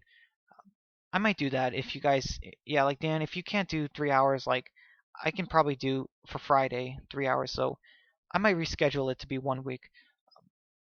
Oh wait, Dan says 8 to 11 is perfect. All right, Dan, I'm gonna. All right, appreciate the response. I'm gonna try. So my next stream, hopefully Monday, it'll be from 8 to 11 p.m. And yeah, hopefully we can hit that 3-hour mark because we've never done that on my channel before. Epic says also Kurtman revealed how the apocalypse started. He says it was space spores. Yeah, I heard that too. Epic. I think I don't know why, but I kind of feel like the apocalypse is somewhat supernatural, but it's also somewhat scientific too because like Jenner said at the CDC, like it was kind of like weaponized smallpox. Like he was talking about diseases there, but still, I think like it's very possible that the government found something, we're looking it over, and then somehow it spread. The virus is airborne, so it somehow has affected the air. Let's see. Dan says 3 hours would be epic. Yeah, I agree, Dan. Hopefully before The Walking Dead comes back in for season 10, hopefully I can do just one 3-hour stream just to hit that kind of milestone. Yeah, I'm gonna try and yeah. So 3 days from now, February 3rd, I think, on Monday, I'm gonna try and go from 8 to 11, 3 hours long. Yeah. So here's hoping we can get there. But yeah. Um, by the way, when you guys okay, so now that Eastside so with Eastside Badger gone, I just wanted to ask Epic and Dan, when you guys I want to talk a little bit more, just a little bit more about the Walking Dead season 1 game. When you guys confronted the stranger, like what did you do? Like I talked to him and I when Clementine hit him, I attacked him and I was able to kill him. Like were you guys able to kill him? And I know sometimes like other people's playthrough, Clementine actually kills a stranger, but I was able to kill him in my playthrough with one arm. And I know it's crazy, but just think about it. Lee, I choose to cut off Lee's arm, and I played as Lee, and I killed the stranger with one hand, like choked him to death. So, like, do you guys think that that's way better than like Lee almost getting killed and then Clementine shoots a stranger? Like, I feel like that's just better. It shows how much more protective Lee is for Clementine. Yeah, Epic says, but yeah, Kenny was an okay character in the first season, but Larry, I hated him. Yeah, I didn't like Larry either. Larry, it wasn't that like he was kind of racist. It was just Larry was just he was just angry for like the simplest reasons. You know what I mean? He didn't really try to see when Lee was being nice or helpful. You know what I mean? And I get it. He knew that about Lee's past, that he killed the senator, but it's one of those things where it's like, why does it matter? You know, exactly. Like Lee, yes, he did that, but he's not a psychopath. You know what I mean? Yeah, it's just one of those things. You know what I mean? But yeah, but even though I did not like Larry, I did not kill him in episode 2. I chose to save him or try to save him, and Kenny actually killed Larry. And I know some people might say, well, actually, we don't know, but it's heavily implied, even by the writers, I think, that like yeah, Larry was still alive. You know what I mean? Like like if you choose to save him, Lee successfully revived him, and Kenny just killed him. Like that's how tragic it is. Let's see. Epic says yes, I was able to kill him, and Dan says awesome, I killed him too. Yeah, exactly. I don't know why, but I just like that so much better. Like Lee, like has traveled all day, losing blood, lost an arm to find Clementine, and he is able to kill the stranger with one hand and just chokes him to death in the closet right in front of Clementine. I don't know why, but that scene is just it's so impactful. Like just how far like Lee is willing to go for Clementine. Like just Lee getting choked and then Clementine shoots him in the head. I don't know. It just doesn't work for me. I feel like it's canon to kill the stranger, and especially with one hand. Like that is just I don't know why, but it's just so like amazing, like so tough. Like even though Lee died, that is like super tough on the list. Let's see. Epic says also Lee saved his life and Larry punches him in the face. Like WTF? I hate Larry. Yeah, I agree. Epic. That was so stupid. I mean, Larry found out that Lee was the guy who killed the senator, but still, like, yeah, Larry, he was just that ungrateful kind of character. Um, he was only really nice to his daughter, and you know what I mean. So it's like he's just one of those characters that wasn't meant to last long, and even though I didn't like Larry, I just didn't want to do that to Lily back in episode 2 because I didn't really hate her. You know what I mean? I didn't like her that much, but I didn't hate her, and I felt like this was I needed to try and save Larry for Lily, and that backfired on me because Lily kills Carly in episode 3, and I leave Lily on the side of the road because I was just done with Lily. I'm like, no, I tried to help your father in episode 2, and then you kill the person I care about. Like I'm done with you, like um, that's how I think it fits. Because if you choose to kill Larry and then Lily kills Carly, then it's kind of it's kind of even, like it's more justified, unfortunately. Let's see. Epic says also in season 1, Clementine isn't that good. In my opinion, she gets better in later seasons. Yeah, that's true, Epic. But the thing is, like Clementine's a sweet 8, 9-year-old girl, and she's still trying to understand the world. And then the apocalypse too. Let's be honest. Even though season 1 Clementine maybe wasn't the best, she was still better than a lot of kid characters. Absolutely.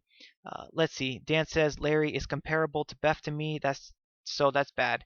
Ah, come on, Dan. You really hate Beth that much? I mean, at least, Beth. She wasn't a racist. She wasn't, mean to everyone. Like, the only thing Beth did that was annoying was have her moments where she was arguing with Daryl and wanted to drink alcohol, but that was pretty much it. The singing, not great, sure, but it was alright. No one on The Walking Dead was singing, so it wasn't like the worst thing ever. But yeah, I kind of disagree. I think Beth was comparable. You know, oh, you mean yeah, comparable to Beth. Uh, I liked Beth. Larry, I did not like. So there is a bit of a difference, obviously, between us. But yeah. Let's see. It is wow. It is 11:09. We can keep going for a little bit if you guys want, but since there's just uh, the three of us now, I'm gonna probably wrap it up soon. I think I'm gonna hit the 2 hour mark and just end it. Let's see. Epic says, "I'm just saying, Clem. In later seasons, she does blame herself for Lee's death." Yeah, that's true, Epic. But to be fair, it's not really Clementine's fault because not intentionally, because there's so many things that contributed to Lee's death. One of them is the stranger. The stranger. We don't even get a name for him, but the stranger is the one that takes Clementine from the house. Maybe Clementine was outside the house a little bit, but the stranger is the one who went at least in the yard and took her. Two, the stranger set up the walkie-talkie there, and Lee got bit by the walker. Then Lee cut his arm, at least in my story, and got an infection from it, and then Lee constantly lost a lot of blood because the group poorly wrapped his arm, and that just all that stuff. I guess a combination of things. A dirty, saw, losing blood, stress, all this combination resulted in Lee's death. And as far as Clementine blaming herself for Lee's death, it makes sense. You know, like it makes her human, but I don't really blame Clementine for Lee's death. There was a lot of things involved with it. The group should have done better to help Lee, find Clementine and stay alive, but they couldn't. But yeah, let's see. So is that pretty much it for the Walking Dead season 1? Is that all you guys want to talk about? let's see. Oh wait, just saying. In the opening of the final season, you hear Clem say that he got bit because of me. Um,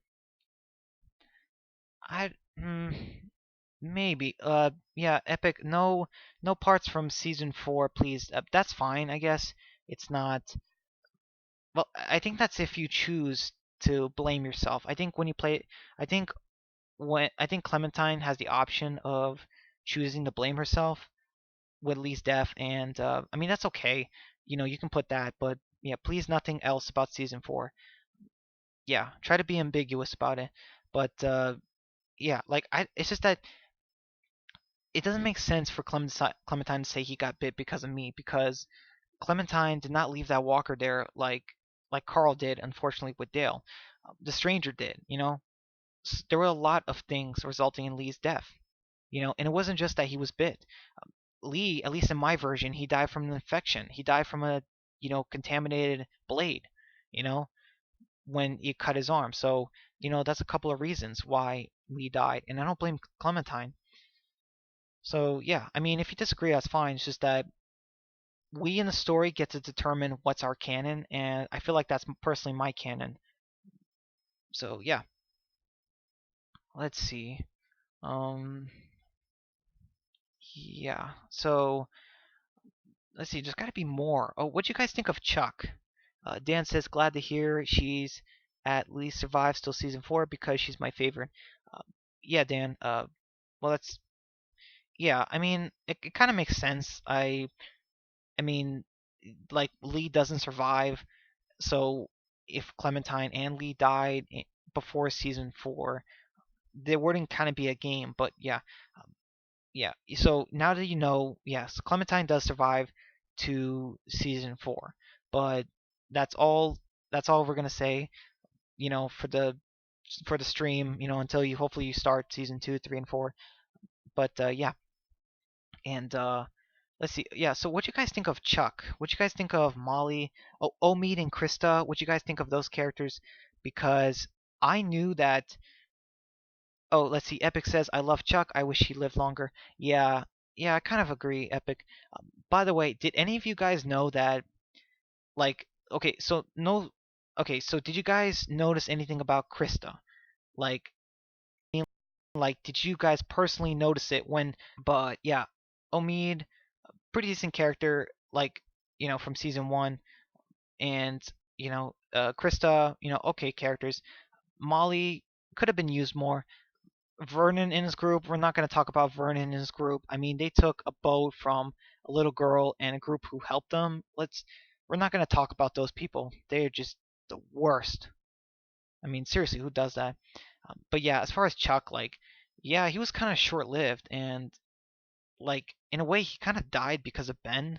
Because remember, Ben left Clementine behind, and then Chuck had to, go get her. He distracted the walkers for her, for the rest of them. So yeah, if you think about it, Ben is kind of at fault for what happened. I don't know what it is, but yeah, Ben is just not a good character in the Telltale game. Yeah, I just don't like him. Oh wait, let's see. Dan says I like Chuck's character, but Lee definitely was my number one favorite character. Yeah, I will say this. Chuck definitely had some good points. He told Lee to, check a map, you know, cut Clementine's hair and teach her how to shoe, and that was a very important part of the series. Let's see. Epic says I didn't like Krista when she first appeared, but she got better in episode 4 and 5. Yeah, I agree. Krista in episode 3 was kind of weird. She was like, how do you know how to raise her? How do you know how to do this? And it's like, okay, like Lee's a grown adult and Clementine is a child. Like, sure, they're not related, but it's Apocalypse. Does that even matter? You know what I mean? Like, he's not a 10-year-old boy. Like, he is an adult. Um, and plus, like, is Krista really saying, what makes you think you have a right to raise her? It's like, well, she doesn't really have anyone else to raise her. Kenny's a mess. Chuck is, not probably not a great parent figure, and Ben is a screw up. I mean, come on, like, yeah.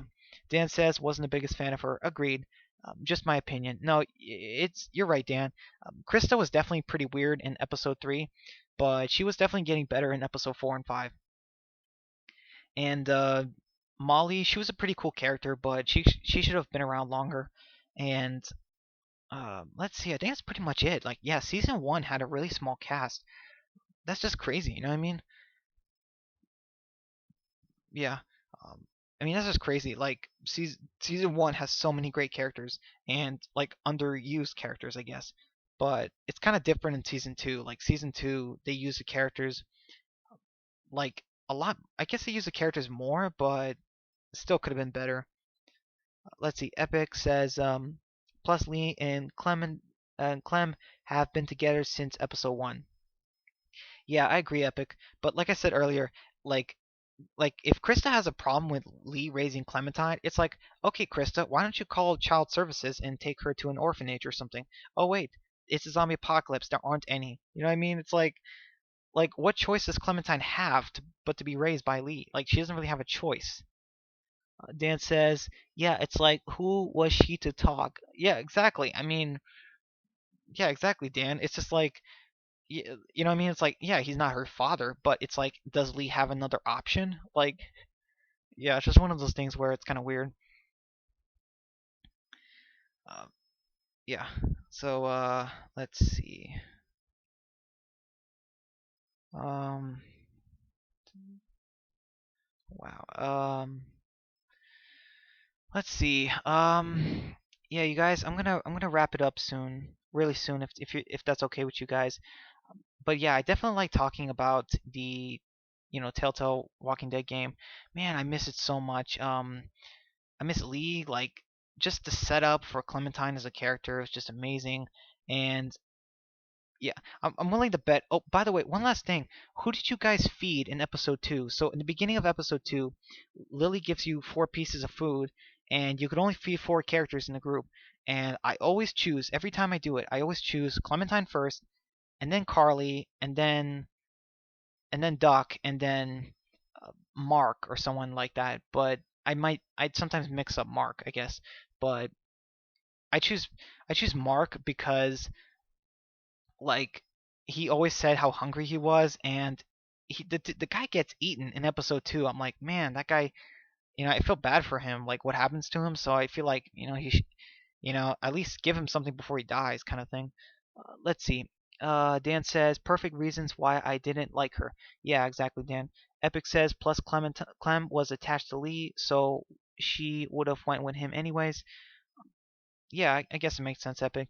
Uh, yeah, I just loved how season two did different things. Like, you know what I mean? Like, I mean to be fair, like uh, whether or not you steal the car or food in episode two doesn't matter. But like, I just like how at the beginning of the episode you choose to cut off a guy's leg or not, and then you choose who to give food to. Like all these things were just amazing in The Walking Dead.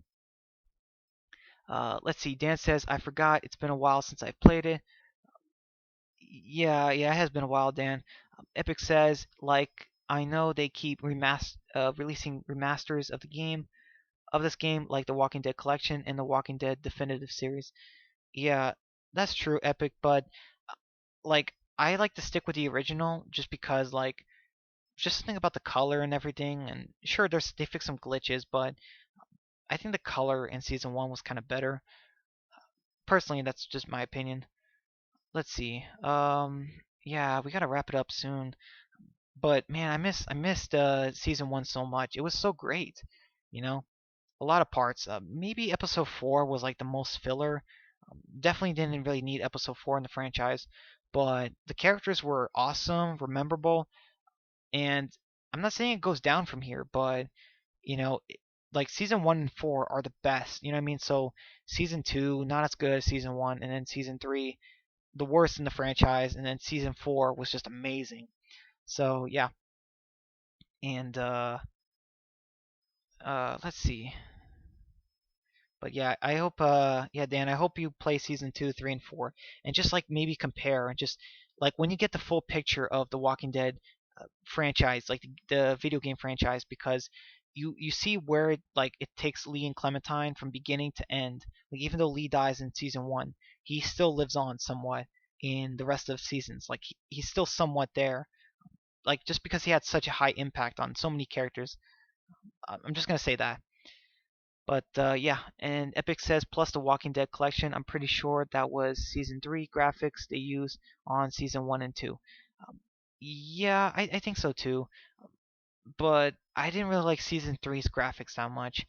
Season 3 had weird graphics, especially with Clementine. She looked kind of funny. Dan says, I agree with that. Episode 4 was a bit pointless. It was very pointless, Dan. They go to Crawford to get the parts for the boat, and the boat gets stolen by Vernon and his group of cancerous people. And I'm saying, yes, they have cancer, but they're cancerous too because they're evil. How can they do this? Like just rob a group like that, especially with a kid. Like it's just it's wrong. It's so wrong. Let's see. Um, but yeah, let's see. Oh yeah, we hit the 2 hour mark, guys. Um, let's see. We can maybe go on for like another 8 minutes if you want. By 11:30, I really should end this. But yeah, I mean, just let me know. Um, I can, yeah, like I said, I can go on for like another, couple minutes. But I just, man, I missed this game. And thank you guys for staying this long on the stream. Thank you, Epic and Dan. I really appreciate it. Thank you guys so much. You guys are so loyal to, to the streams and to my channel. I really appreciate it. Let's see. Epic says, and the Walking Dead Definitive Edition was more like the actual comics. Yeah, maybe. Just I didn't really get that. I obviously Epic. I didn't have the money. I didn't even have a job at the time, and yeah, it's just it's just crazy. But yeah, I mean they're still making money. The definitive series, yeah, I mean no way I can afford that. Let's see.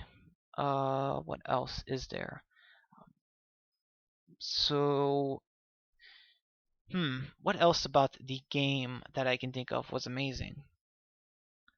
Were you guys shocked when Duck died? Were you guys like kind of glad? You know what I mean? Just that they were getting rid of that character, because I don't know, Duck was kind of a pointless character, but it kind of makes sense. He's a kid, can't do much. Dan says I missed the comics, but the ending was perfect in my opinion. Yeah, I agree, Dan. Well, okay, sorry, not perfect. Uh, I didn't like what they did with Herschel Jr., and I think they could have mixed up a few more things. Just a couple things, like, you know what I mean? Just some of the characters looks like Maggie. She looked way too old to be like. Okay, I'm trying to think. Like, Maggie should only be like 45.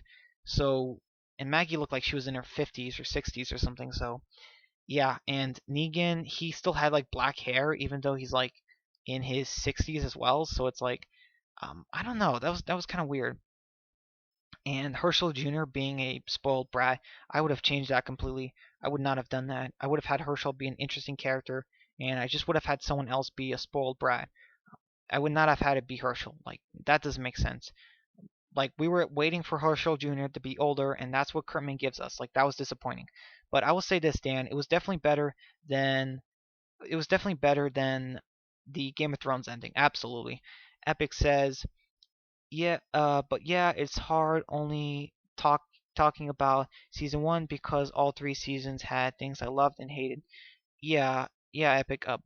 Next time I do a like live stream with a thumbnail from the video game, it's gonna be about season 2 probably, and I'm just gonna wait until Dan or Eastside Badger like finally play it. I'm just gonna wait until then, I guess. I'm just gonna stick with Fear and the main show live streams. Dan says, I didn't really care when he died. Sorry to say. Yeah, you're talking about Duck. Yeah, just he wasn't a big character, and but I wasn't like, I don't know, like Ben was worse. You know what I mean? Yeah, like did you guys drop Ben in episode 4? Like when Lee has the choice to sacrifice Ben right then and there at the bell tower, did you choose to drop him? Because I did. And like I said before, there's a couple of reasons. One, it was it feels more realistic, because Ben was about to slip off. His death in episode 5, if you saved him, just feels pointless. But yeah, so that's why I did it. And yeah, let me know what you guys think. But yeah, as far as Duck, like I was upset that Katja died. Like I can't believe they killed off Kenny's entire family like that. Like that was just shocking. Yeah, and I mean, yeah, it was just crazy. Like, um, I'm surprised like he was still there. Like, I'm surprised Kenny didn't go off the deep end like completely. He was just depressed and then angry and then. Uh, oh wait, Epic says, "Hey Brian Madison, her death did kill Fear. Also, do you think she's still alive?" Um, I'm gonna say no on still alive. As much as I want Madison to be alive, I just don't see it happening. They said she was dead on the Talking Dead memorial, and if they bring her back alive, that'll make them look really stupid. So I don't think they're gonna do that. But yeah, thanks for the comment. And yeah, as far as killing Fear, it definitely helped. Just because AMC they hyped up Madison so much and then they killed her off, it's like what? Yeah, Dan says I did mainly because Ben was such a terrible character. Yeah, and that's funny. I mean, like in the show, Ben was a really good character, but in the video game, obviously they're not the same person. But this Ben in the video game was a terrible character. He was like he didn't contribute anything to the group. He betrayed them, got people killed, was kind of cowardly, and made stupid decisions. And I don't know. It's just he just wasn't that good of a character, and it's sad because like I was really hoping he would be when I first saw him in episode 2, but man, he was not a good character. And yeah, I mean I dropped him like in episode 4, and yeah, that was it for Ben. Um, let's see. Epic says, but yeah, I loved Alicia. I'm pissed in season 5 that they made her paint trees so dumb. Yeah, I mean I thought they were gonna do that just for a few episodes, Epic, but then they made it a half season, and I'm just like, wow, like what horrible writing. Like, like I can understand Alicia wanting to do good after surviving her radiation poisoning or something, but painting trees for half a season, like come on, an episode or two will be fine, but a whole half season, way too much. Dan says, in my opinion, she's dead, but you can never trust Fear, I guess. Well, I mean, you kind of can somewhat. Like Troy, they said he was dead, and look what happened. We didn't see Troy at all in Fear Season 5. I think it was just some false information, honestly. But yeah, I mean, yeah, I mean, would I have wanted to see Troy? Not really, because him being alive would kind of contradict Season 3. It would kind of retcon his death, and if you have to retcon someone's death, it kind of makes you more of a horrible writer. Just don't do the death in the first place. Uh, let's see. Um, yeah, it looks like it's starting to slow down a bit. I'm getting kind of tired, and but yeah, thank you guys so much for keeping the stream going. Hopefully we'll have just a couple more people on Monday, just to really help it out. But yeah, I can't wait until Dan. I can't wait until you play season 2, 3, and 4 of the Telltale games because I want to talk about it so much. Like we talked about season 1 in the stream about its like the awesome moments from season 1, and I can't wait for the next couple seasons. I mean, maybe not as much. Like there weren't as much, but it was still really good. Epic says I'm. Oh wait, Dan says they killed too many characters in season 3 though. Yes, exactly, Dan. They killed off Jake, which I don't know. I think they should have had Jake survive longer. Troy, after Jake died, they definitely should have had survive longer. They let's see. I don't remember her name, but the woman that Daniel befriends, like just some other characters. They should have had, just some characters in season 3 survive.